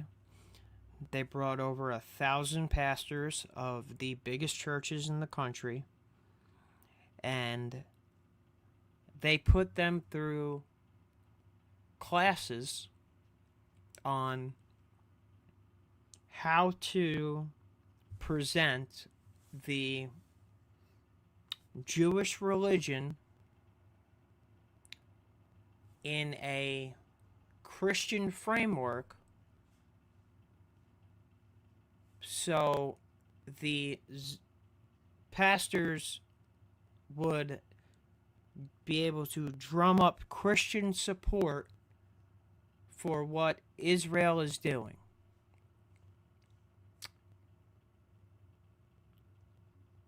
I've said it already. There is no such thing as Judeo-Christian values, they are not one and the same. The Messiah of the Jewish faith is what Christians call the Antichrist. So by them trying to fulfill prophecy and build the third temple, they are trying to usher in their Messiah, which to Christians like me, if you believe the book of Revelation, that would be the Antichrist. So how, if somebody can coherently explain to me how Judeo-Christian values can coexist, I'm all ears. But I have not heard I haven't heard an argument that is even reasonable, let alone coherent.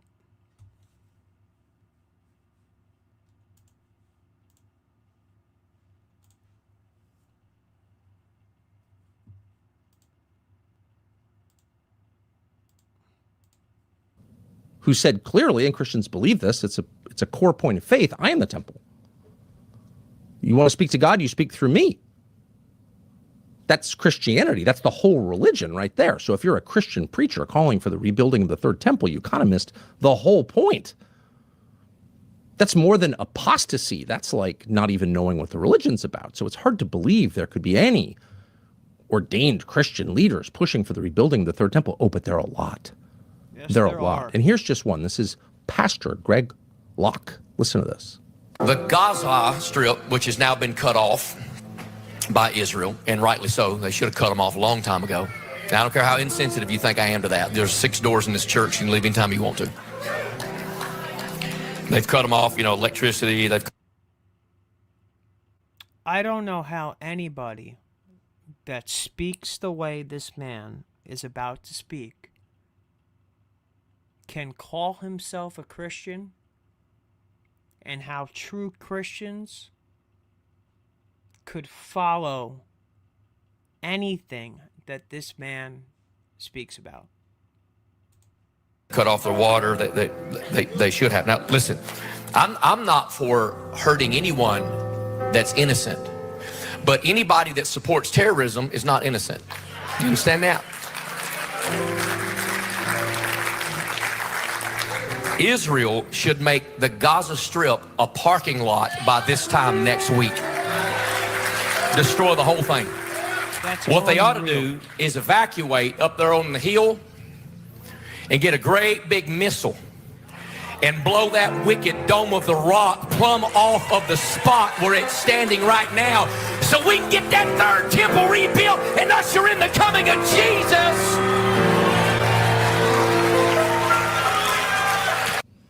Boy, it is embarrassing and shameful as an American Christian to hear that and to know that video is from a few years ago. It's been on the internet. No one bothered to highlight it. Most people weren't even aware this was going on. Oh, it's definitely going on.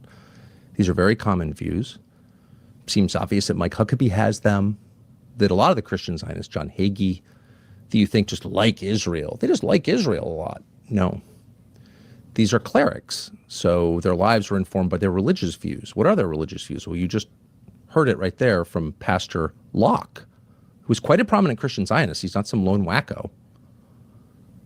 And there he is with an Israeli flag waving behind him, casual calls for genocidal violence, just blow it up, make it a parking lot. Well, 2 million people live there. What happens to them? They're terrorist sympathizers.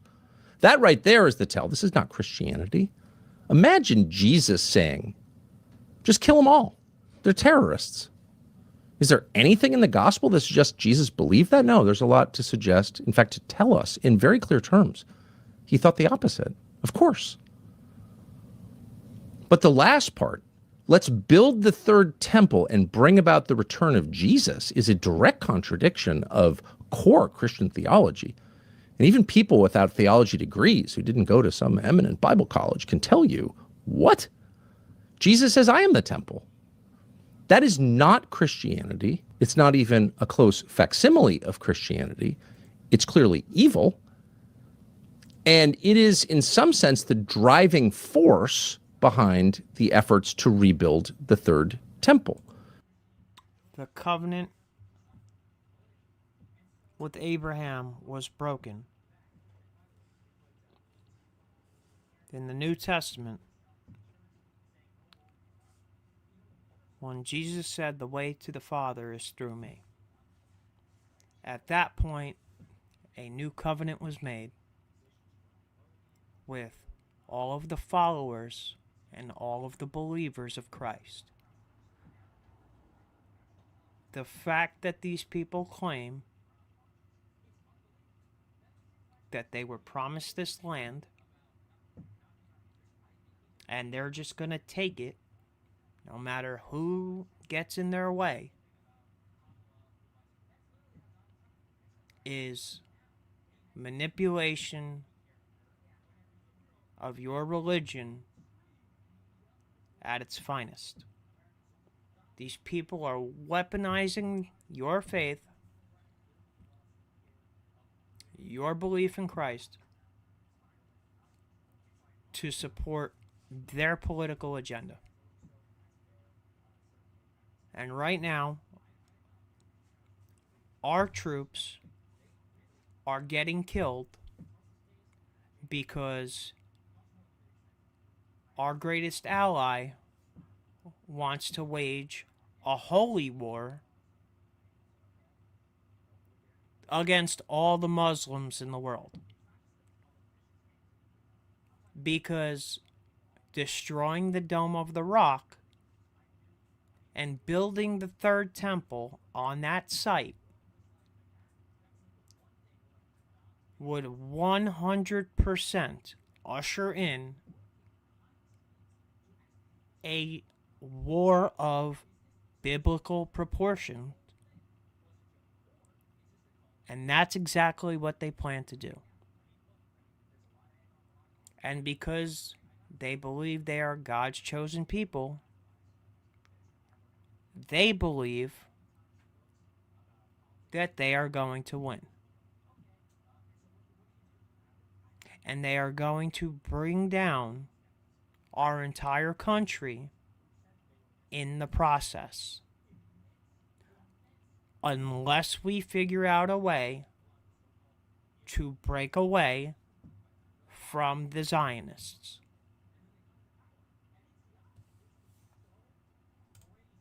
Julian the Apostate, who was the last guy to try it, who died invading Iran, he was not Jewish. He was a pagan, just like Pastor Locke. But for some reason, he was the instrument of trying to do this. There are many of these people, and not just in the theological realm, in the political realm. And that's relevant to you, whether you believe in God or not, or interested in the history of the Abrahamic faiths or not. Global leaders believe this. People you wouldn't expect, and you wonder, what is going on here? It's enough to make the hair on your arms go up. Did everyone know there was an effort to rebuild the third temple and the foundation stone except me? I can't believe I was left out of this conversation. No, all of this took place in public. And if we'd been paying attention or been tuned into that frequency, the spiritual frequency, we've been spiritually sensitive enough to pay attention, we would have known this. But of course, when you grow up in a materialist culture, when the only things you believe are real are the things that can be measured or purchased on Amazon, you tend to miss a lot. And we missed this. Here's the president of Argentina, Javier Milei, who we know personally, at the Western Wall, which is believed by some to be a remnant of the Second Temple, the last stone from the Second Temple, that's the claim. Here he is there, the famous Wailing Wall, saying this. Watch the subtitles. Hay una profecía acerca de la destrucción que relata que un zorro irrumpiría en el lugar más santo. There's a prophecy about the destruction that says that a fox will break into the holiest of holies. También hay otra profecía que relata que este mismo lugar será reconstruido. There is another prophecy that says that the same place will be rebuilt. Ahora que veo con mis propios ojos cumplirse la primera profecía, Now that I see with my own eyes the first prophecy come true, Me río de alegría y esperanza, ya que de seguro se cumplirá la segunda profecía. I laugh in joy and full of hope, as the second prophecy will surely come true. So a correction, that doesn't appear to be the Western Wall, and there were no subtitles. You heard him say it through his translator. I laugh and quiver with joy when I think about the third temple being rebuilt. Now, this is the supposedly, maybe, who knows, Catholic president of an overwhelmingly Catholic country, South American country, wonderful country, Argentina, who got elected and was presented to American news consumers as a libertarian economist who was going to fix their debt problem and get rid of inflation and just make life better for Argentines. And there he is in Jerusalem saying that he's weeping with joy, thinking about the return, the rebuilding of the third temple. What the hell is that? You would think that would not even be on his to-do list. If you're running a country as complex and damaged as Argentina and as promising and great as Argentina, but like there's a lot of things you got to do in Argentina if you're running it. But you take time to fly to Israel and say the thing you really want in life is the rebuilding of the third temple? What is going on here? And why haven't we talked about this before?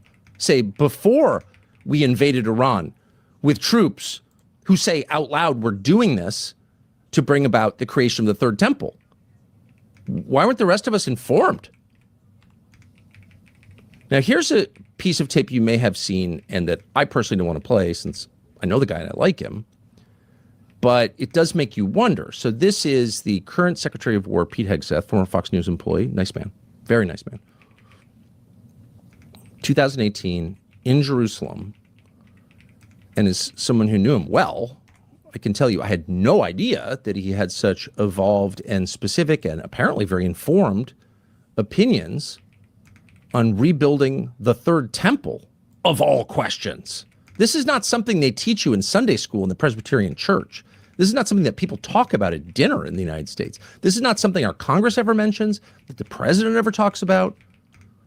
This is considered so esoteric and weird and crypto-historical and religious and kind of culty and what's Chabad and that no one ever mentions it.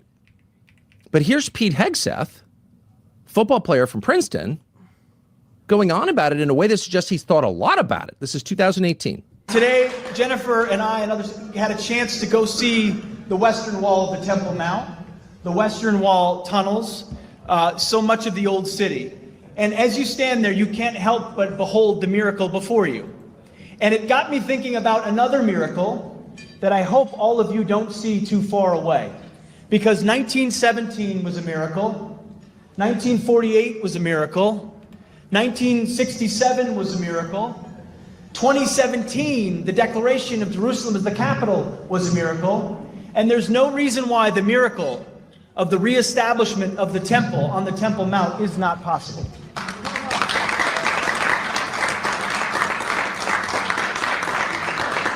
I don't know how it would happen. You don't know how it would happen, but I know that it could happen. What is that?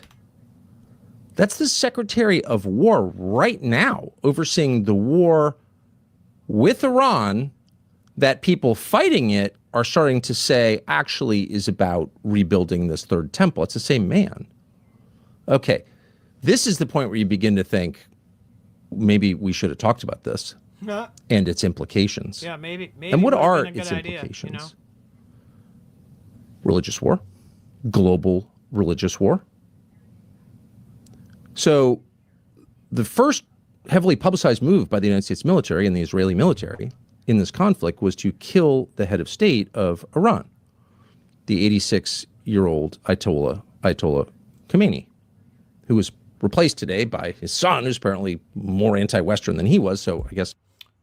Just so you guys know, the Ayatollah is the Muslim equivalent of the Catholic Pope. So, although he was a dictator and And that regime was terrible for the people. There's a ton of Muslims that are viewing him as a martyr now, regardless of how hard that regime was on the Iranian people. And Iran has no intentions of stopping this conflict. Iran is the one that's in this for the long haul. And I don't think we have the logistics or the supplies to keep up the campaign. And it's going to be a problem. Strictly speaking, that wasn't very effective. But if you take 3 steps back, and no one did because everyone's busy denouncing him as Hitler and the most evil man in the world, and we're so grateful he's dead. When was the last time the United States military, or the Israeli, working in conjunction with the Israeli military, killed the head of a world religion? Is that wise? It's not because we agree with all world religions. It's not an endorsement of Shia Islam to say maybe we should pause before killing its 86-year-old leader. It is instead an acknowledgement that that might have consequences that affect the United States and Europe and the world, but particularly the United States, since we are the United States and we have children and hope to have grandchildren, and what will be the downstream effects for them when you kill a religious leader? Did killing the religious leader cripple their command and control structure? Were they unable to launch missiles and drones when we killed the 86-year-old Ayatollah? No. Because he knew he was going to be killed. That's why he stayed above ground, apparently. He wanted to be martyred. Now, why would he want to be martyred? Maybe because he wanted a religious war. Why did we kill him? Maybe because we wanted a religious war. Now, why would we want that? Why would the Israelis, who got us into this war, everyone admits that now, sorry, why would they want that? Well, I don't know. Think about what would happen if this war leads to the destruction of the Dome on the Rock and the Al-Aqsa complex on Mount Moriah in Jerusalem, and we'll explain in a second how that could happen. A war that began with the killing of the head of Shia Islam. What would happen? Well, here are the numbers. There are about 15.5 million Jews in the world, total. There are about 2.5 billion Christians, and there are about 2 billion Muslims. So whatever happens next is not going to be a fight between the Muslims and the Jews, because 2 billion versus 15 million, not much of a fight. This is likely to be, if not brought under control immediately, or maybe it's too late, a war, a religious war, the one that Lindsey Graham just described, between Muslims and Christians. And it's not going to play out in the Middle East because this is a regional conflict, but as noted at the beginning, it's a global conflict where every big power has a stake in what happens. This will play out globally, and it'll play out in our cities. I said it before. The war in Iran has opened us up to sleeper cells because our border has been open for 4 years, and we've had a minimum of 20 million people cross the border that are undocumented, and we have no idea where they are. Many of them Chinese, Iranian, Afghani, Pakistani, many of them Muslims that would have no problem attacking the West for killing the equivalent to their Pope. So now we are at risk of sleeper cells, lone wolves who have been radicalized, and the good old playbook of false flags. because nobody in America supports this war. And if nobody supports the war, well then, the Republicans aren't going to win the midterms. And if the Republicans don't win the midterms, chances are Trump's getting impeached.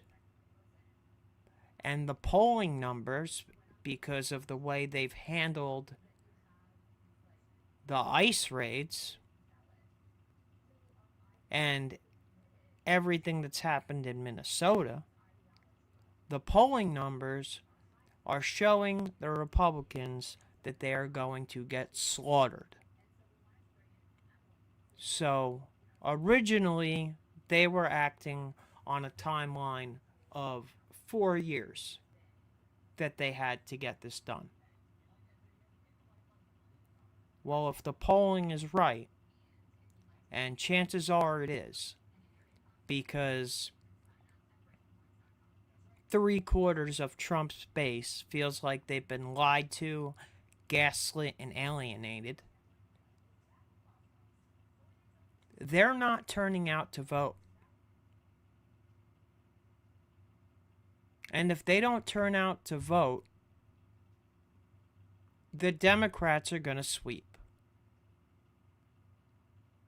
The 12-day war only lasted 12 days because Charlie Kirk had the balls to walk into the White House and go toe-to-toe with the president and convince him that he was going to lose his entire base.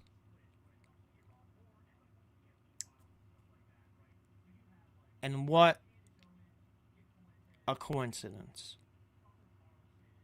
Charlie Kirk is no longer here. He's out of the way.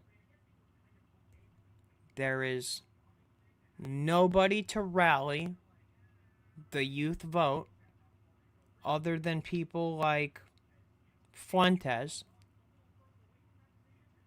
because Charlie was the voice of the youth. And the Democrats are going to turn out, and they are going to win, and they are going to sweep. There's a chance right now that Texas turns blue.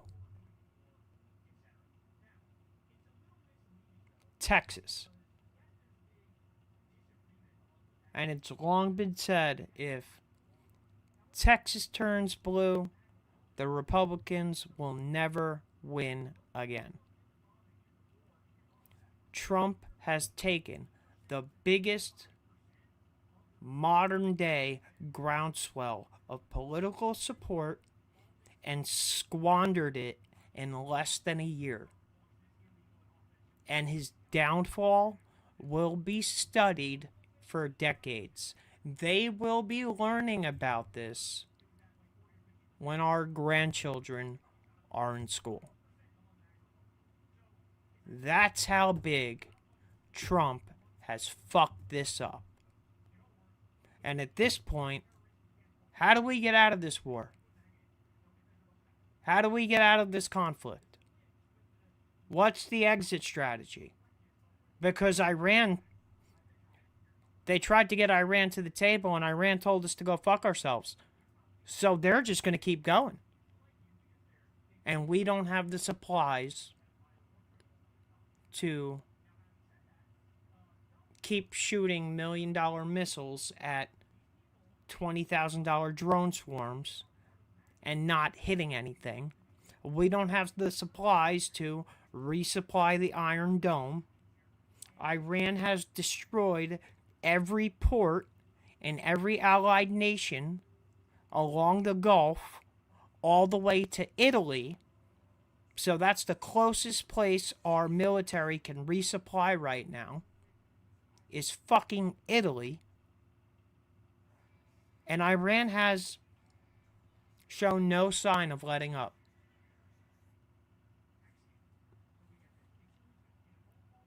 Our people are going to die because Israel wanted to wage a holy war against the Muslims. And it's fucking bullshit. Islam is the fastest growing religion in the United States. There are not that many Muslims in the United States, what, 5 billion or something like that? But it's the fastest growing religion. That's enough to cause problems. For sure, in Europe, 65 million Muslims, second biggest religion in every European country. Fastest growing in every country. Australia, same thing. Second biggest, fastest growing. New Zealand, same thing. Second biggest, fastest growing. Canada, same thing. What happens in all those countries? Those Christian, Western, white countries. What happens there? If there's the religious war that Lindsey Graham and clearly the Israeli government and some in our government are hoping for, what happens? Those countries suffer more than they have suffered. And so it's possible that the real target here, it's just possible, it's throwing this out there, is not the mullahs in Iran. It's us, as it always has been. But don't take our word for it. Here's a particularly candid and honestly kind of articulate clip from a couple of years ago. This is from August of 2024 from an Israeli rabbi, Joseph Misrach, describing how Israel should take advantage of a then ongoing conflict with Iran, much less intense than the current conflict we're seeing with Iran, to destroy the Dome of the Rock and Al-Aqsa. Watch this. If it was up to me, the last time when they shot hundreds of missiles, I would pretend that one missile came from Iran and shoot it down. You know, then all the Arabs will go against Iran and it will be the end of the problems. You make them fight with each other, this bunch of lunatics. Never too late, you deal with a bunch of cowards. Shoot it down into the Dome of the Rock in Al-Aqsa. Destroy what's on what the Israelis call the Temple Mount on the foundation stone. Destroy it and blame the Iranians. And that has the effect, as you just heard him say, of turning our enemies against each other. Turning our enemies against each other. Although they've refused to recognize it for quite some time, the Europeans are the enemies, the mortal enemies of the Israelis. That's the Israeli perspective, obviously. Look at the effects. And so if that were to happen in this conflict, it's not the Israelis who would bear the brunt of it. It's the Europeans, it's the Canadians, it's the Australians, and it's us, and it's the Russians. 20% of Russia is Muslim. All of those countries would be in for serious turmoil and bloodshed, and maybe already this shortly into the war. Turn them against each other, you heard the rabbi say. Now, how could this play out? Very simple. Iran is sending drones and missiles into Israel right now, mostly into Tel Aviv. Is it beyond imagination that in the fog of war, maybe one of those missiles hits the Dome of the Rock, or we're told that it did? And of course, during war, the first thing you see is censorship, so it's very hard to... All right, guys, hold up, because I'm going to pull up my messages real quick, right, on Facebook.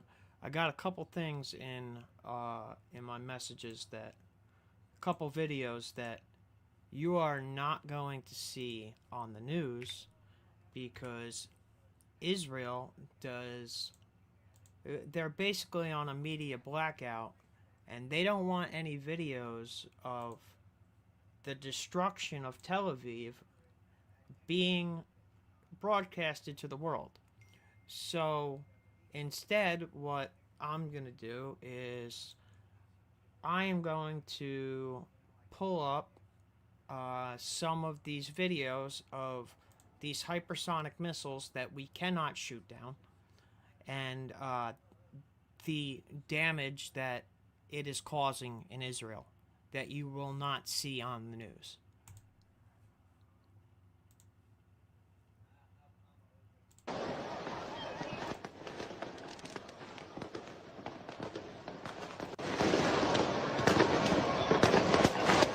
This is Tel Aviv. This is not AI.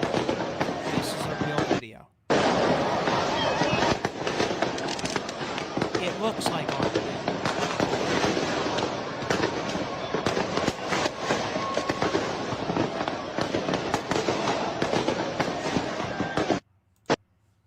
Okay. So there's one, right? Here's another one. Okay. This is Kuwait. Okay. This is Kuwait. Alright. This is a hypersonic hitting the airport.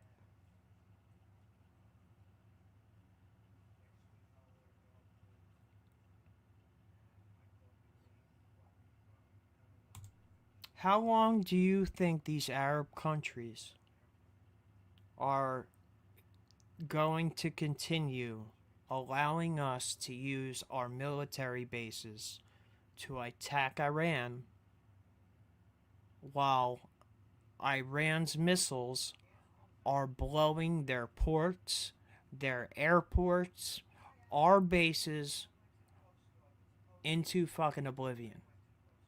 How much longer do you think they're going to let this go on for? Until they say, nope, you guys got to go. We didn't sign up for this. Get the fuck out. I have a feeling it's not going to be too much longer. Right? But hold on, because I'm not done. I have videos that are even crazier. Right? So hold on. I'm gonna share this one with you. Okay.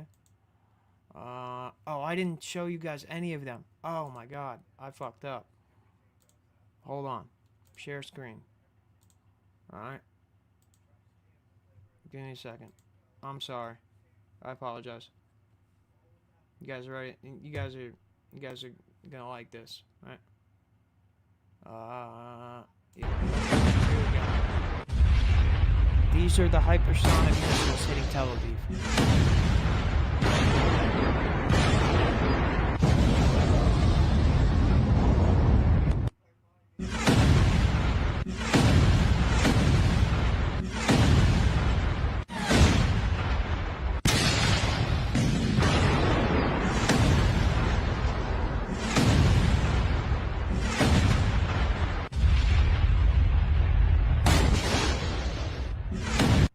Does it look like that we have anything in our inventory that would be able to stop whatever those are? I don't think so. I don't think we have anything that would come even remotely close to being able to stop that. Right? So this is Tel Aviv last night.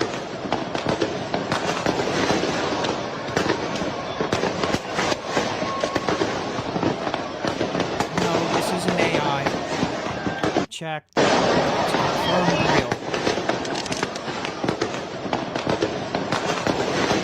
It looks like Armageddon.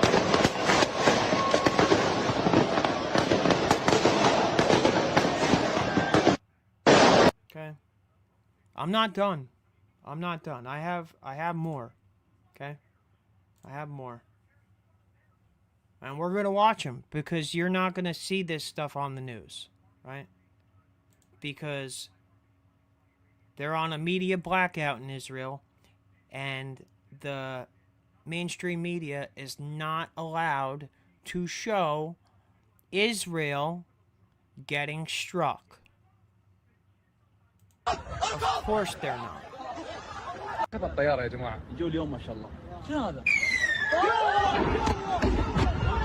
This is Dubai International Airport.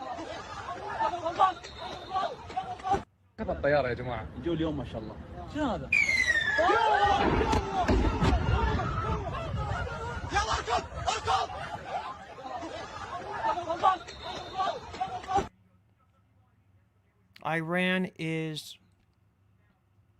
any Arab country that has a military base that we are launching attacks from.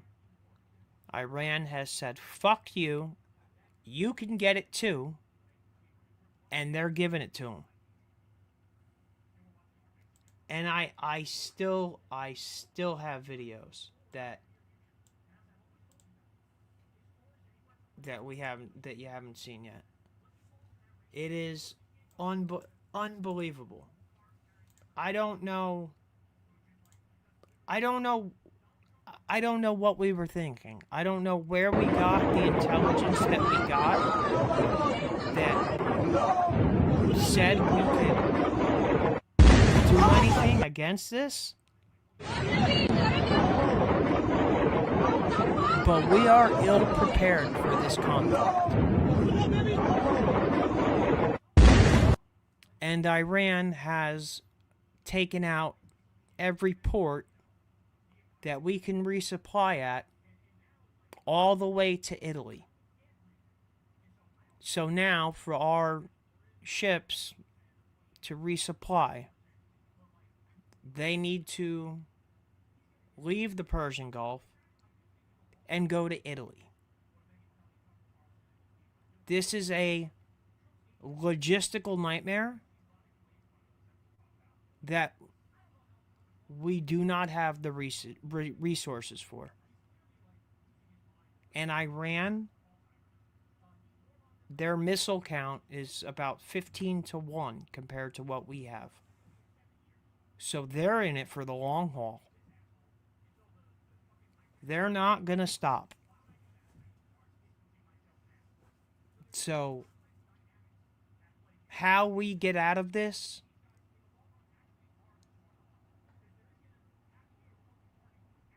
I think Israel drops a nuke on Iran. I think that's the only way this ends. Is Israel drops one on Iran. Because there's no way for us out of this conflict right now. And if Israel goes that far, which we know they will,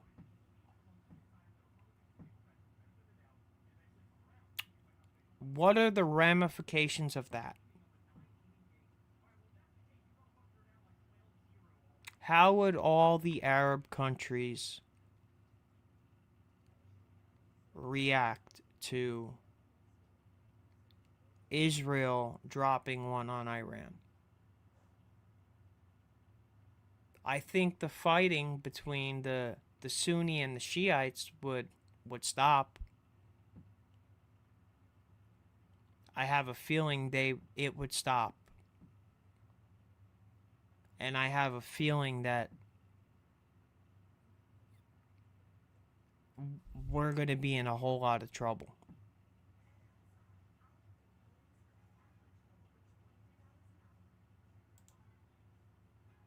This is a very, very bad situation.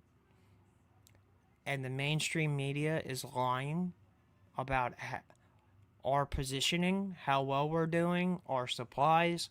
They are lying about everything. To know what's going, you're already seeing it today. Is there less or more video available on the internet today than there was yesterday from this war? Well, there's much less, of course. That's called censorship. They're censoring video of what's actually happening. It happens in every conflict. Every war sets off the same cycle at home, far from the fighting. Censorship and persecution. Censorship and persecution. Persecution of the enemy. If we send in ground troops to Iran, I truly think there will be riots in the States. Because the one thing that the left and the right can agree on is fucking Israel. Of all things out there, the one thing that unites the left and the right is not wanting to be involved in this shit and not sending our kids to die for some holy war that Israel wants to wage against the Muslims. So if they make the decision to send in 20,000 ground troops into a country of 90 million people, I don't think it's going to go well. I don't think sending ground troops in is really an option. Because what the fuck are 20,000 ground troops going to do against 90 million Iranians who now view the Ayatollah as a fucking martyr? Enemies, real or perceived, are the people prosecuting the war and censorship of their views. So in that environment, when you can't really know what's going on, it's thousands of miles from here, all of a sudden, the Al-Aqsa complex is just vaporized. Oops, the Iranians did it. Then we have this debate. It's like a hospital bombing in Gaza. Who did it? Well, it was a booster from a Hamas rocket. Well, how do I know? I wasn't there. All we know is it's gone. Oh, so sorry. Could that happen? Oh, yeah, it could happen. The army is fighting with patches of the Third Temple on their arms, on their official uniforms. And what happens then? Global religious war. Talk about high stakes. You thought nukes were high stakes. At least nukes are over quickly. There are survivors. A generational religious war? That's worse than any virus and more deadly. That could happen. Do the people in charge know it could happen? Some of them do. They don't seem worried about it. They should be. We should all be worried about it. We should all be noisy about it. No, you can't do that to the world. We hope to give to our grandchildren. Hate to brag, but we're pretty confident this show is the most vehemently pro-dog podcast you're ever going to see. We can take or leave some your cat. I'm very honored. Well, it's true. We've never met, but I've just been watching your stuff recently, and wars tend to bring out phonies, and people are like, oh, I was on SEAL Team 27, and I know what's going, and they don't know anything. But your analysis has been. I'm just a nerd. Yeah, well, I have been very impressed by your grasp of what's happening. So, can you just give us really quickly the overview of where we are today? What are the big developments? ChatGPT can now create website wireframes. With our new custom GPT, we guide you through the process of creating a powerful prompt for your sitemap and wireframe. Try it in ChatGPT today.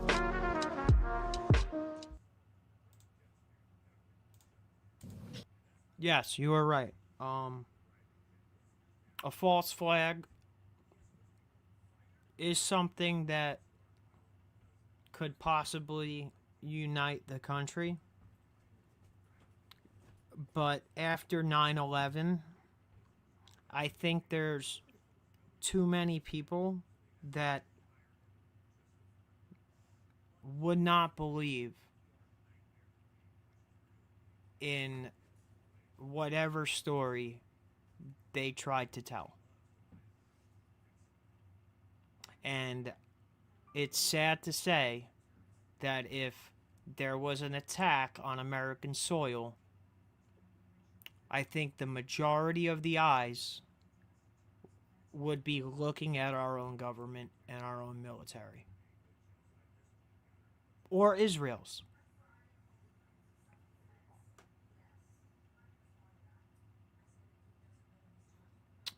I don't think a false flag would have the same effect now that 9/11 did.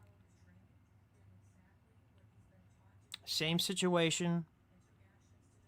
Nobody supported the going into Iraq.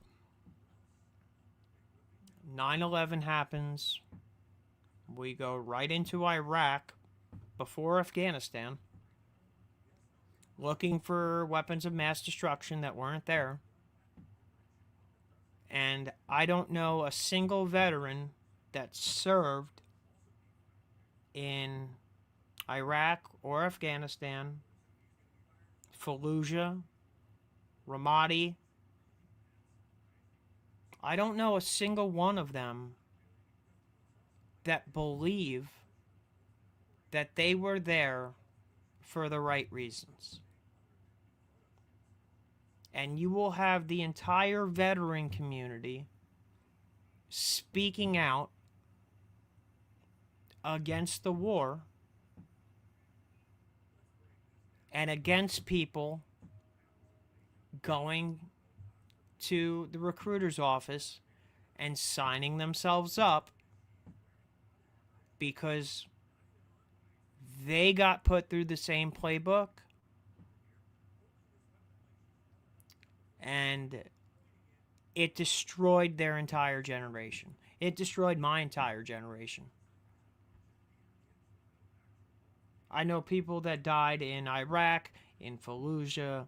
I know more than a couple veterans that have committed suicide, that are still struggling with addiction, that have lost their lives to addiction.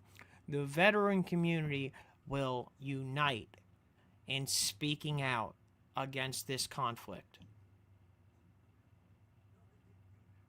And I don't think the armed forces will get the bodies that they need. So a draft is seriously possible.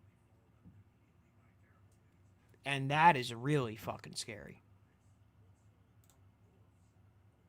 That is really scary. Well, the big developments, as you saw with Secretary of War, I guess he's calling himself now, Hegseth, is they're transitioning the munitions. So now the claim is that it's been so successful, this air war, they don't need to use what's known as standoff weapons. So think the Tomahawk cruise missile.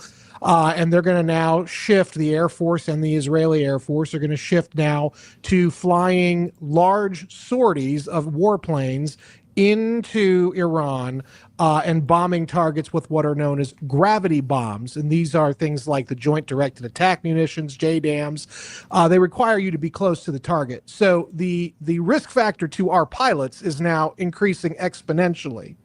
But I would just like to posit a theory, and it's just a theory. I actually think the real reason we are doing this shift is not because of realities or facts on the ground that are amenable to the U.S. and Israeli strategic position. I think we are being dictated to by the depletion of our stockpiles. Yes. And what I mean by that, I have some numbers for your audience. We all know the Tomahawk cruise missile going back to the Clinton era, where he would just pop those things off, as soon as the Lewinsky impeachment got underway. 4,000 Tomahawk land attack cruise missiles are believed to be in the arsenal.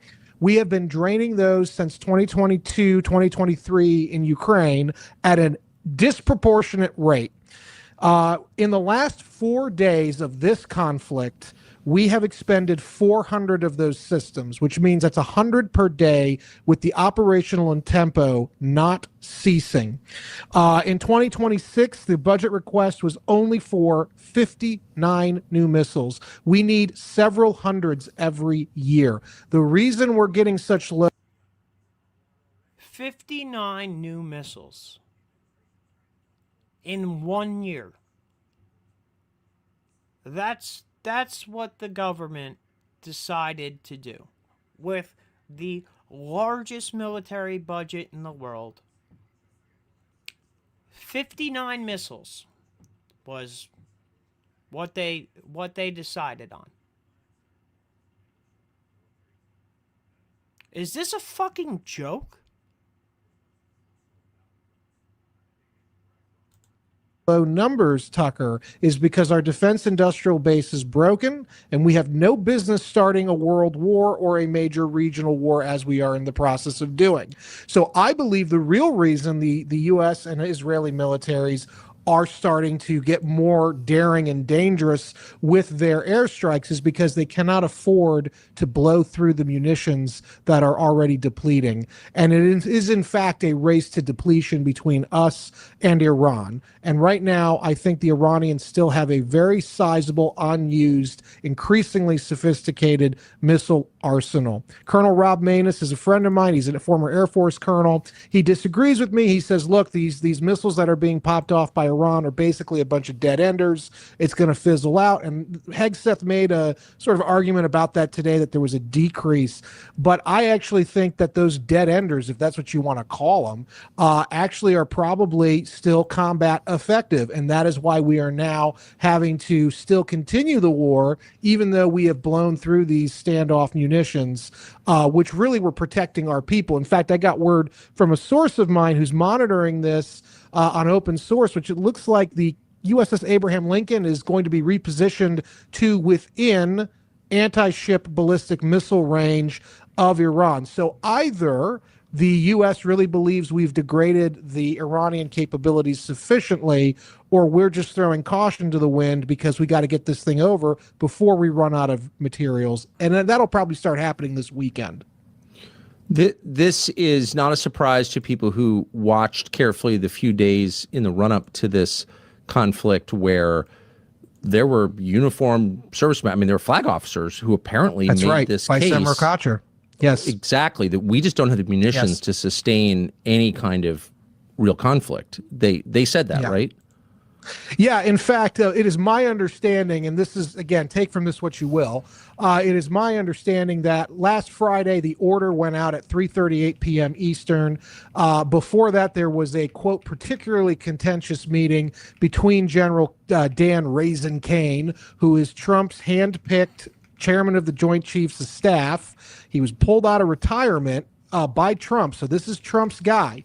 And Kane tried to get to the word to the president that this thing is not going to go like you think it is. This is not Venezuela. This is a very different operation. And the president, for whatever reason, still decided to ignore the best military advice he got and went forward with this. In turn, Vice Admiral Fred Kocher, who was an adjutant basically to Kane, leaked parts of that meeting to, I think it was Reuters. Now, the question that I've been hearing from people is, was that Kocher acting on his own volition, or was that in fact Kocher executing some kind of informal order from Dan Kane? Because Kane is... The rest of the military is the high level is very worried about the blowback from this operation. And it is my contention that the permanent bureaucracy is desperately trying to push blame away from itself to the politicians, and even, as we're seeing Marco Rubio now, to Israel itself, which is not how a winning war would look like. There'd be no blame shifting.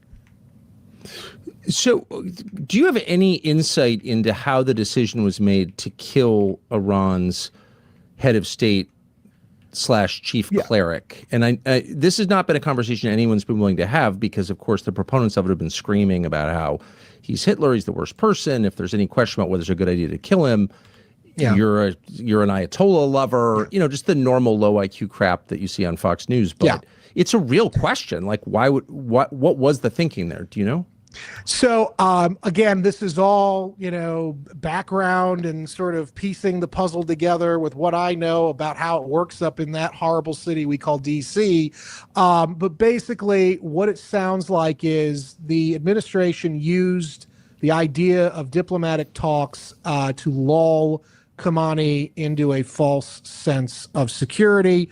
We were going into a holy week at that time, and the Iranians Khamenei wanted to basically come out of his hole. And he thought, okay, we're going to get a reprieve. We'll kick this down the road until Monday, which I think was March 2nd. They got the word on Friday that, hey, we're open to negotiating. So Khamenei and his cadre let their guard down. And at the moment they did, Israeli missiles were fired at a very interesting, it was actually, if I can nerd out here for a second, the Israelis did a very interesting performance with their missile where they fired it into space from, I believe, F-16s or F-35s. It went into the space above Iran and came down at hypersonic velocities, and it came within millimeters of the known position of Khamenei. So from a tactical standpoint, yes, it was very technically impressive, but the key thing here was that the U.S. used its honor to lull the counterparty into a false sense of security using our diplomatic word that, hey, we're going to hold off and try to talk to you. And I actually think, and I say this as somebody who's a fan of Steve Witkoff, I actually think Witkoff and probably Kushner were probably in on the whole thing to basically lull the Iranian leader into a false sense of security so we could clip him. And I think, Tucker, the assumption was that if we lopped off the head of the regime, Khamenei, that the whole thing would implode like a house of cards in about 72 hours, which is why I think Trump didn't really care when Dan Kane was warning him last Friday that, hey, we've got 8 days of munitions in CENTCOM before we have to start cannibalizing INDOPACOM, and then we have a real crisis on our hands. I think Trump was thinking, we can probably do this in about 24 to 72 hours. We'll get Khamenei, the Israelis will, and then it'll all work out. It's all gonna work out.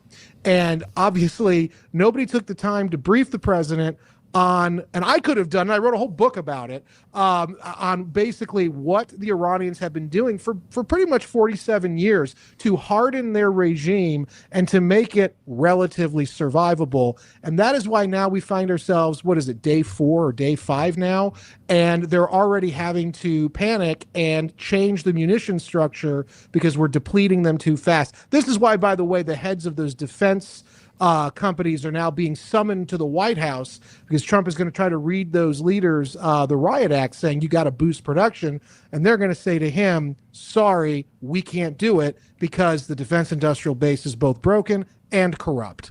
I don't know the truth about what you said about the diplomacy as a cover for action lulling Khamenei into vulnerability.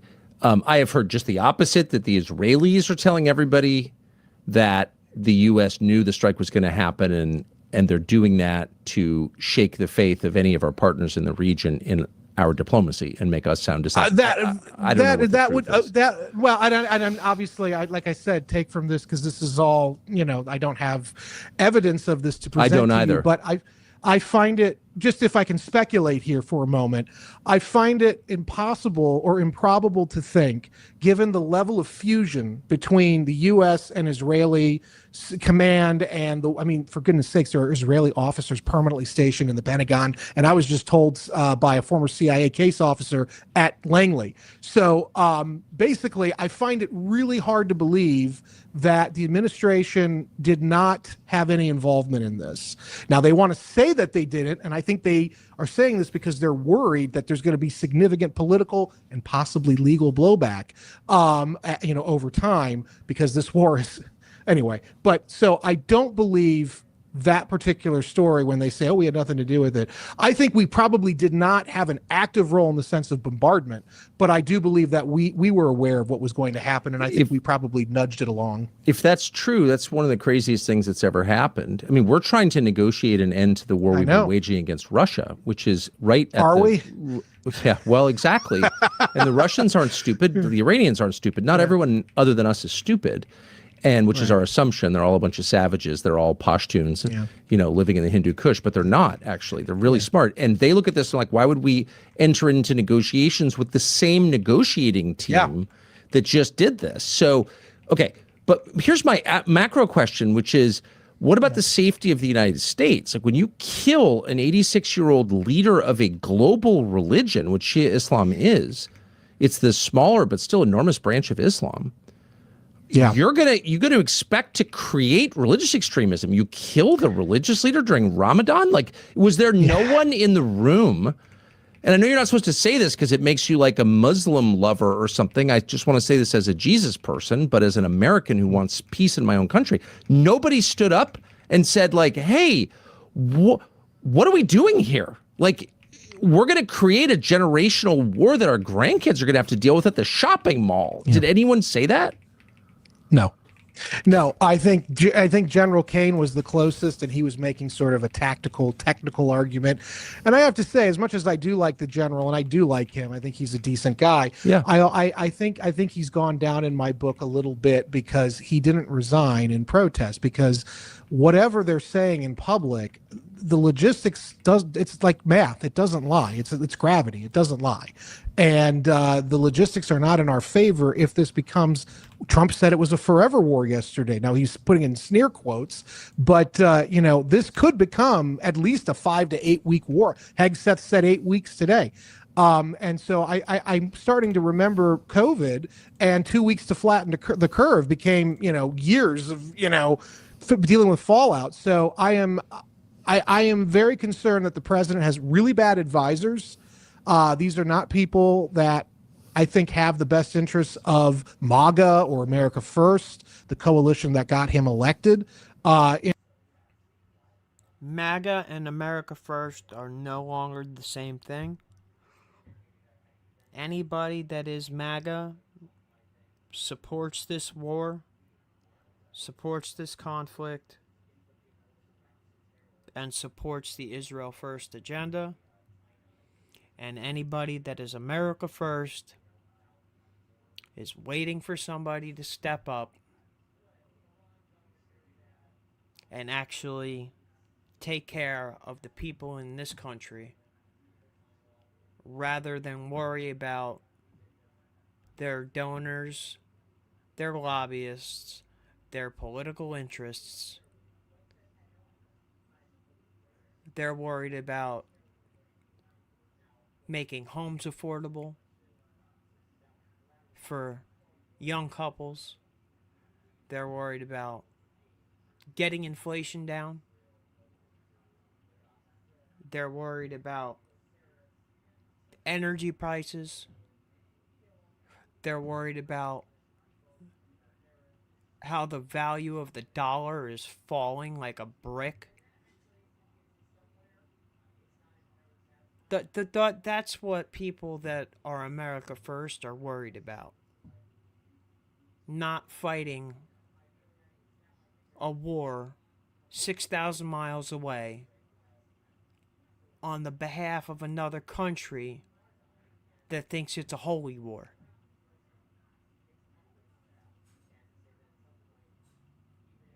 I used to be MAGA. I am no longer MAGA. I no longer support Trump, and I never thought I would say that. Voted for him 3 times. And that man broke every promise that he made to us on the campaign trail, except for one. He fixed the border. And he fucked up the biggest political groundswell of support that we have seen in modern history. And he lost it all. And it's his own fault. In their hearts, I think these are deep staters masquerading as MAGA lovers, and I think that this is why we're here. This is one of the most strategically irresponsible moves I've ever seen, and you've been promised incredible things with AI, but has it actually lived up to all the hype? The fact that the president, I don't believe, was informed the truth about what was going to happen in the way it was going to happen. I think now that's why you're seeing the administration expanding the war, talking about giving Kurds weapons and money, and we're going to now expand it into Iraq and destabilize Iraq as if that's another thing we need on our plate.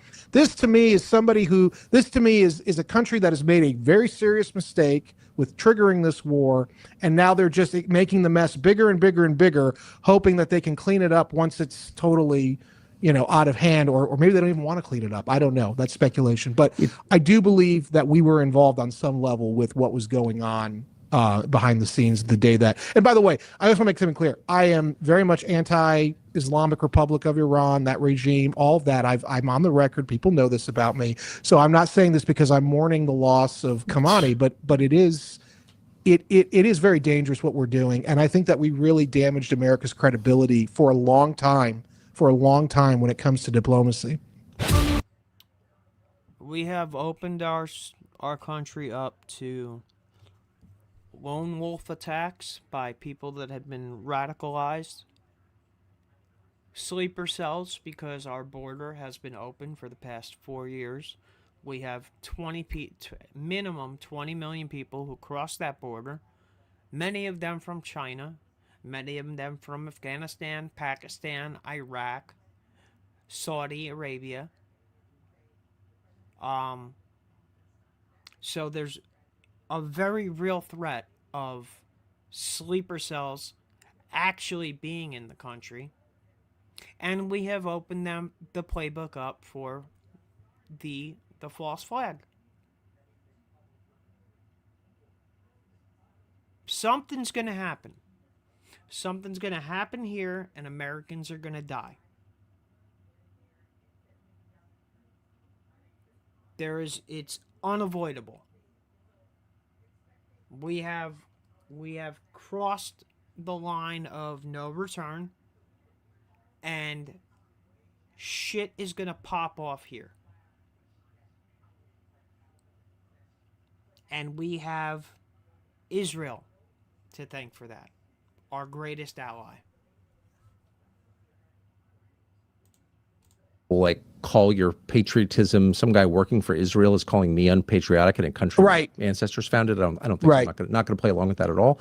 And it's shocking that they would even be throwing that out there at the most patriotic I've gotten it in the world. I bet you have.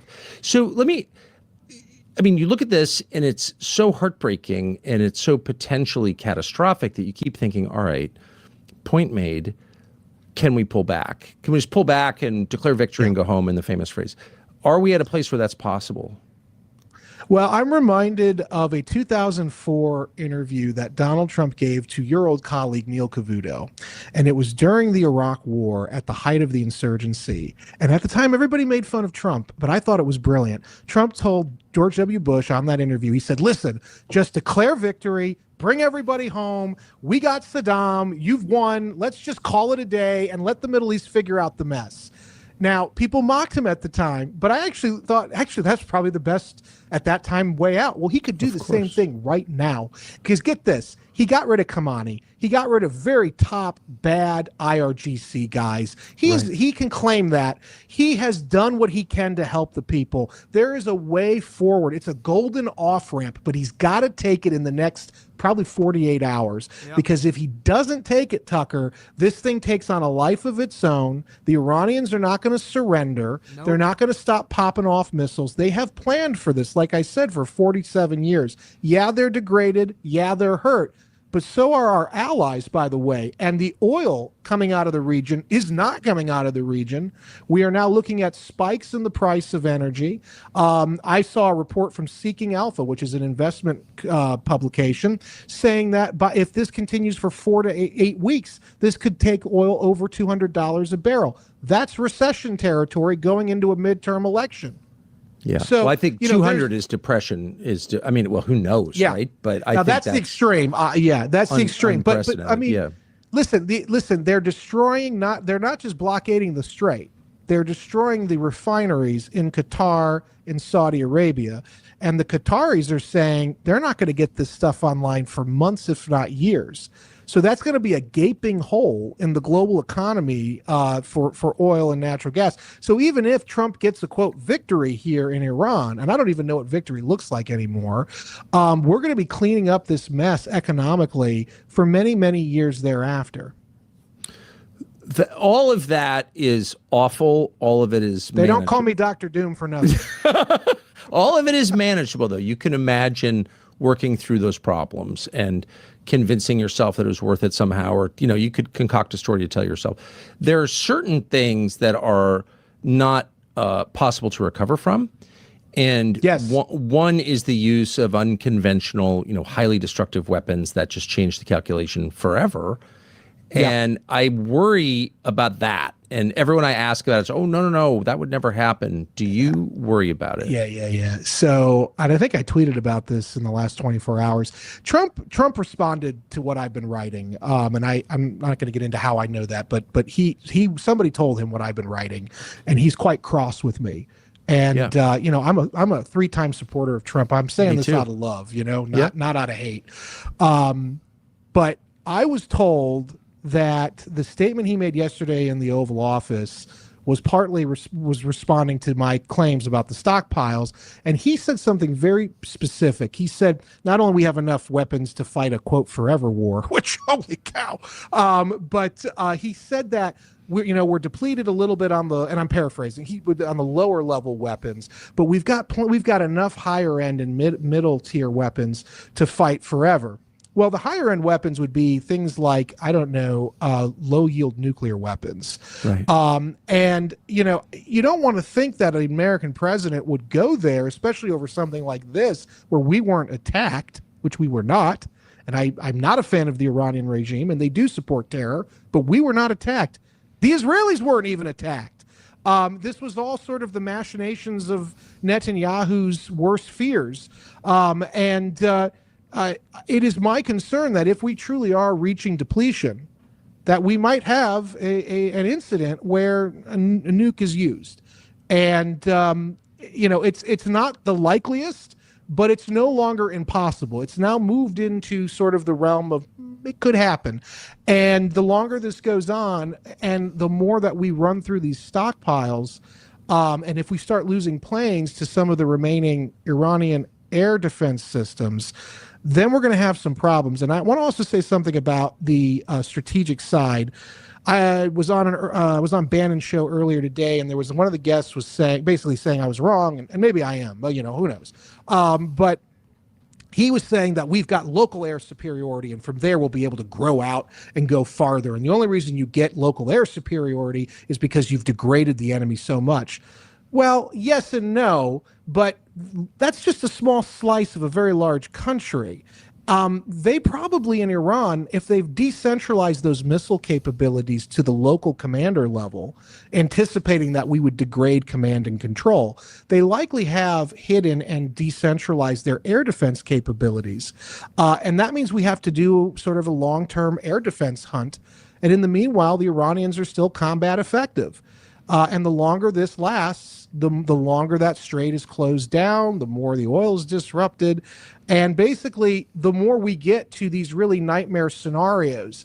In my book, I said a war over Iran will likely trigger a World War III. Now, that book came out in 2022. I remain convinced that we are at the opening salvo of a true world war. And it's happening because of our actions and the actions of our partner, Israel.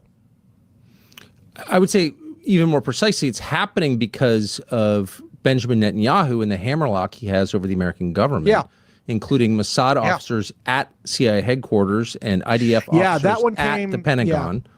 I mean, that one came from you would know this individual. He's a very famous CIA guy. I got off the phone with him about an hour before I came on with you, it's scary. It's scary. I mean, remember though, Gary Vogler, who wrote a great book for the Libertarian Institute. It was called, I think, Israel was the winner of the 2003 Iraq War, something like that. He was an oil guy working for the Coalition Provisional Authority, and he identified this guy named Makovsky, who was a Pentagon bureaucrat who ran the Iraq War desk for the first part of the Iraq War in 2003, and he was a Mossad officer, not just IDF. And he was Doug Feith's son-in-law. So, this is, our country is unfortunately not being run entirely by the United States and the American people. No, it doesn't. You don't see a lot of sovereignty. I'll get emails for that one, which I'm sure. It's true. It's factually true. And the Secretary of State, God bless him, admitted that 2 days ago and said we did this because Israel made us do it. They were going to go anyway. Right. So what about the question of hypersonic weapons? You read that Iran has them. They've been given them. Oh, yeah, they've got them. In fact, I got an interesting report from overseas yesterday. And again, these I'm sort of, I take with a grain of salt, but they've been right. And when they're right, though, they're really right.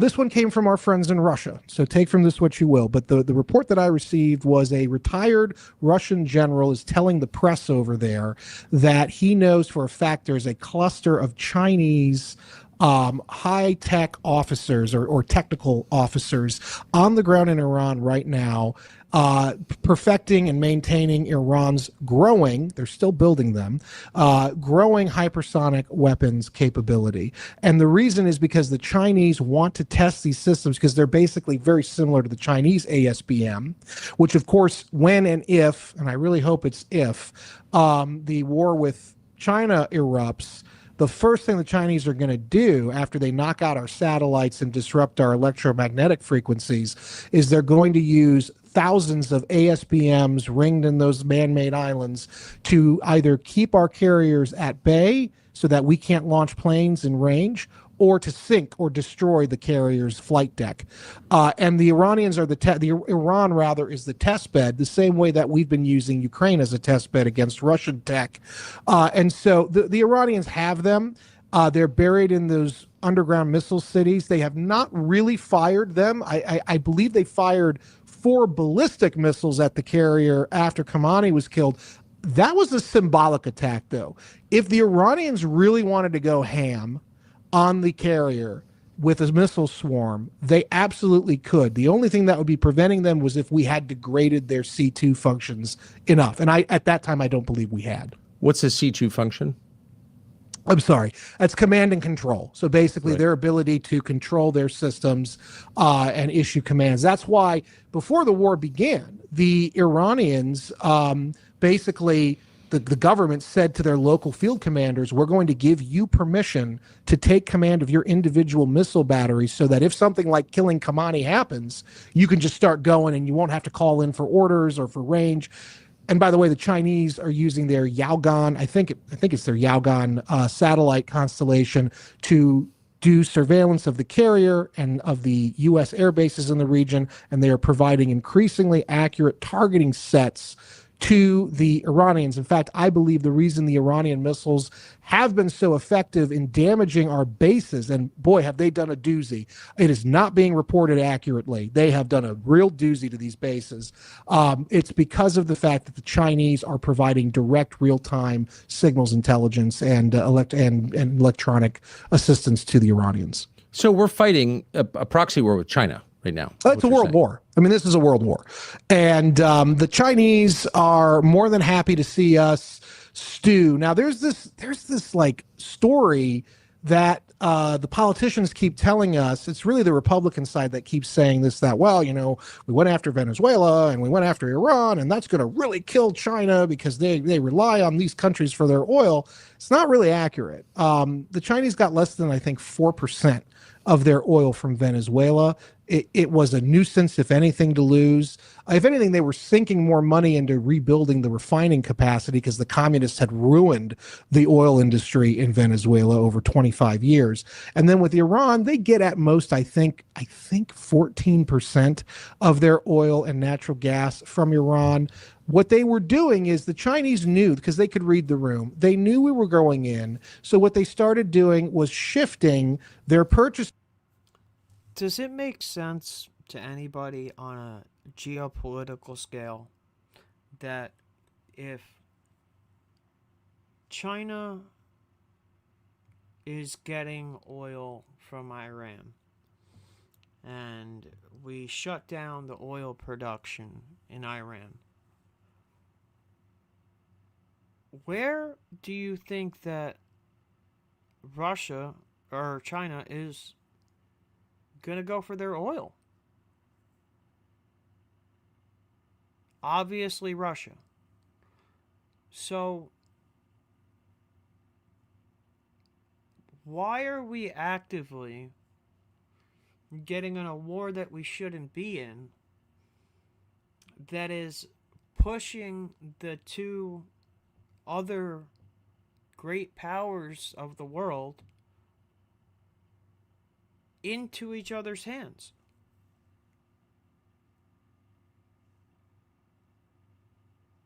All we're doing is strengthening alliances that we're not going to be able to compete with.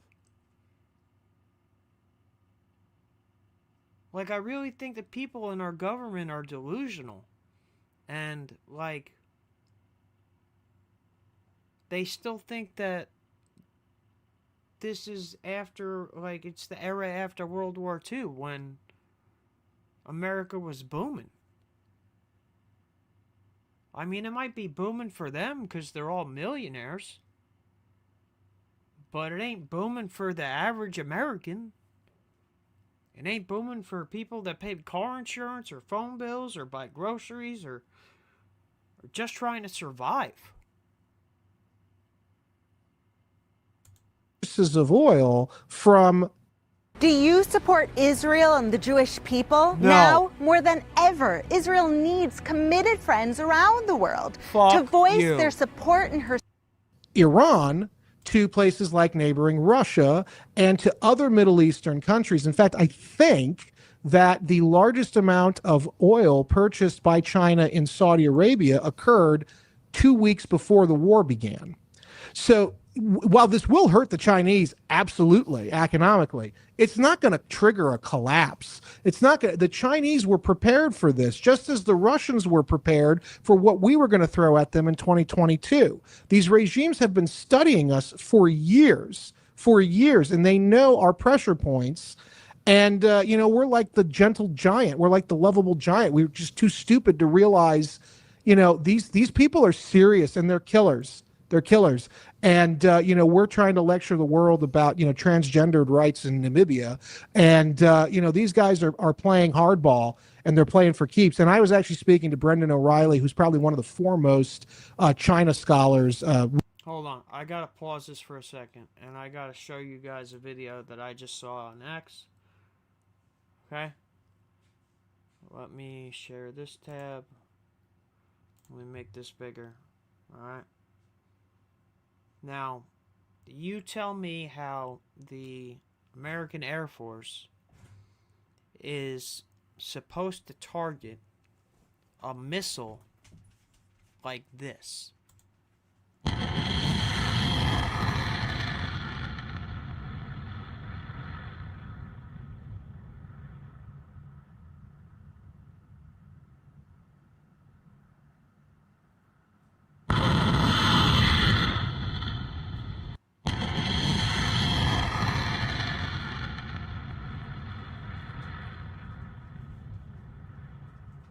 Are you kidding me?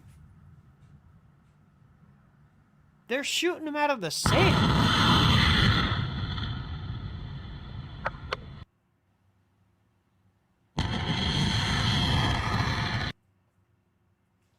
How are we supposed to find that?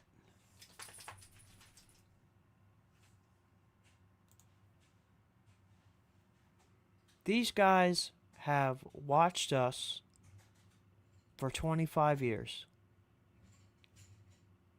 because they sit in the middle of Iraq and Afghanistan, and they have watched and they have taken notes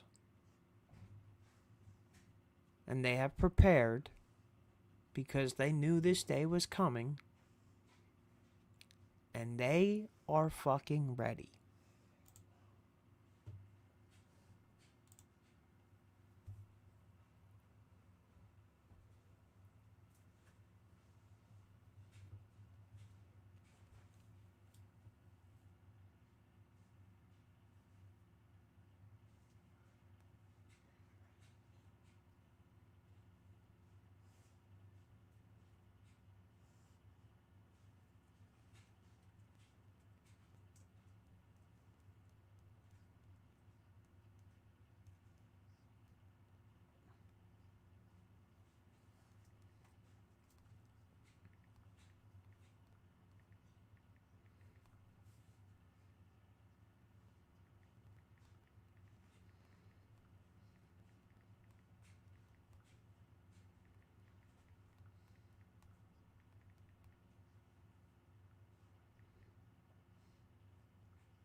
You guys realize what Tucker was asking him there, right? He was asking if there's a possibility that the administration was looking to shut up people that were united against a war with Iran. And Charlie Kirk was the biggest obstacle to that war with the loudest voice. And who's not here anymore? Charlie Kirk. And who's got the voice of the youth vote? Right now, nobody. So there's nobody to pitch a bitch. I'm not telling you that our administration did it, didn't do it. I'm not saying that our allies did it or didn't do it. I'm saying that the official narrative is definitely a lie. Which means they're covering up what really happened. And as long as they're covering up what really happened, to me, it's as good as them pulling the trigger themselves. So fuck them.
Yep.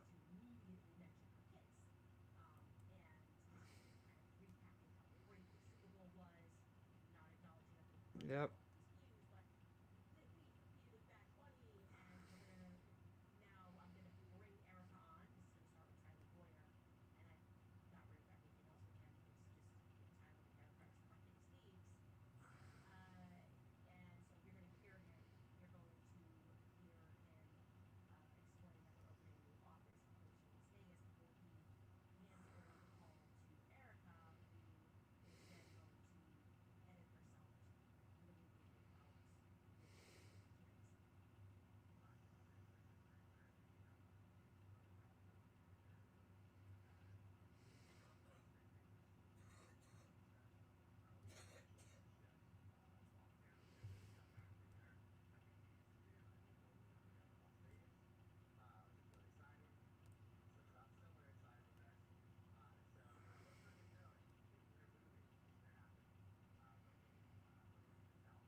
So that was pretty interesting, huh?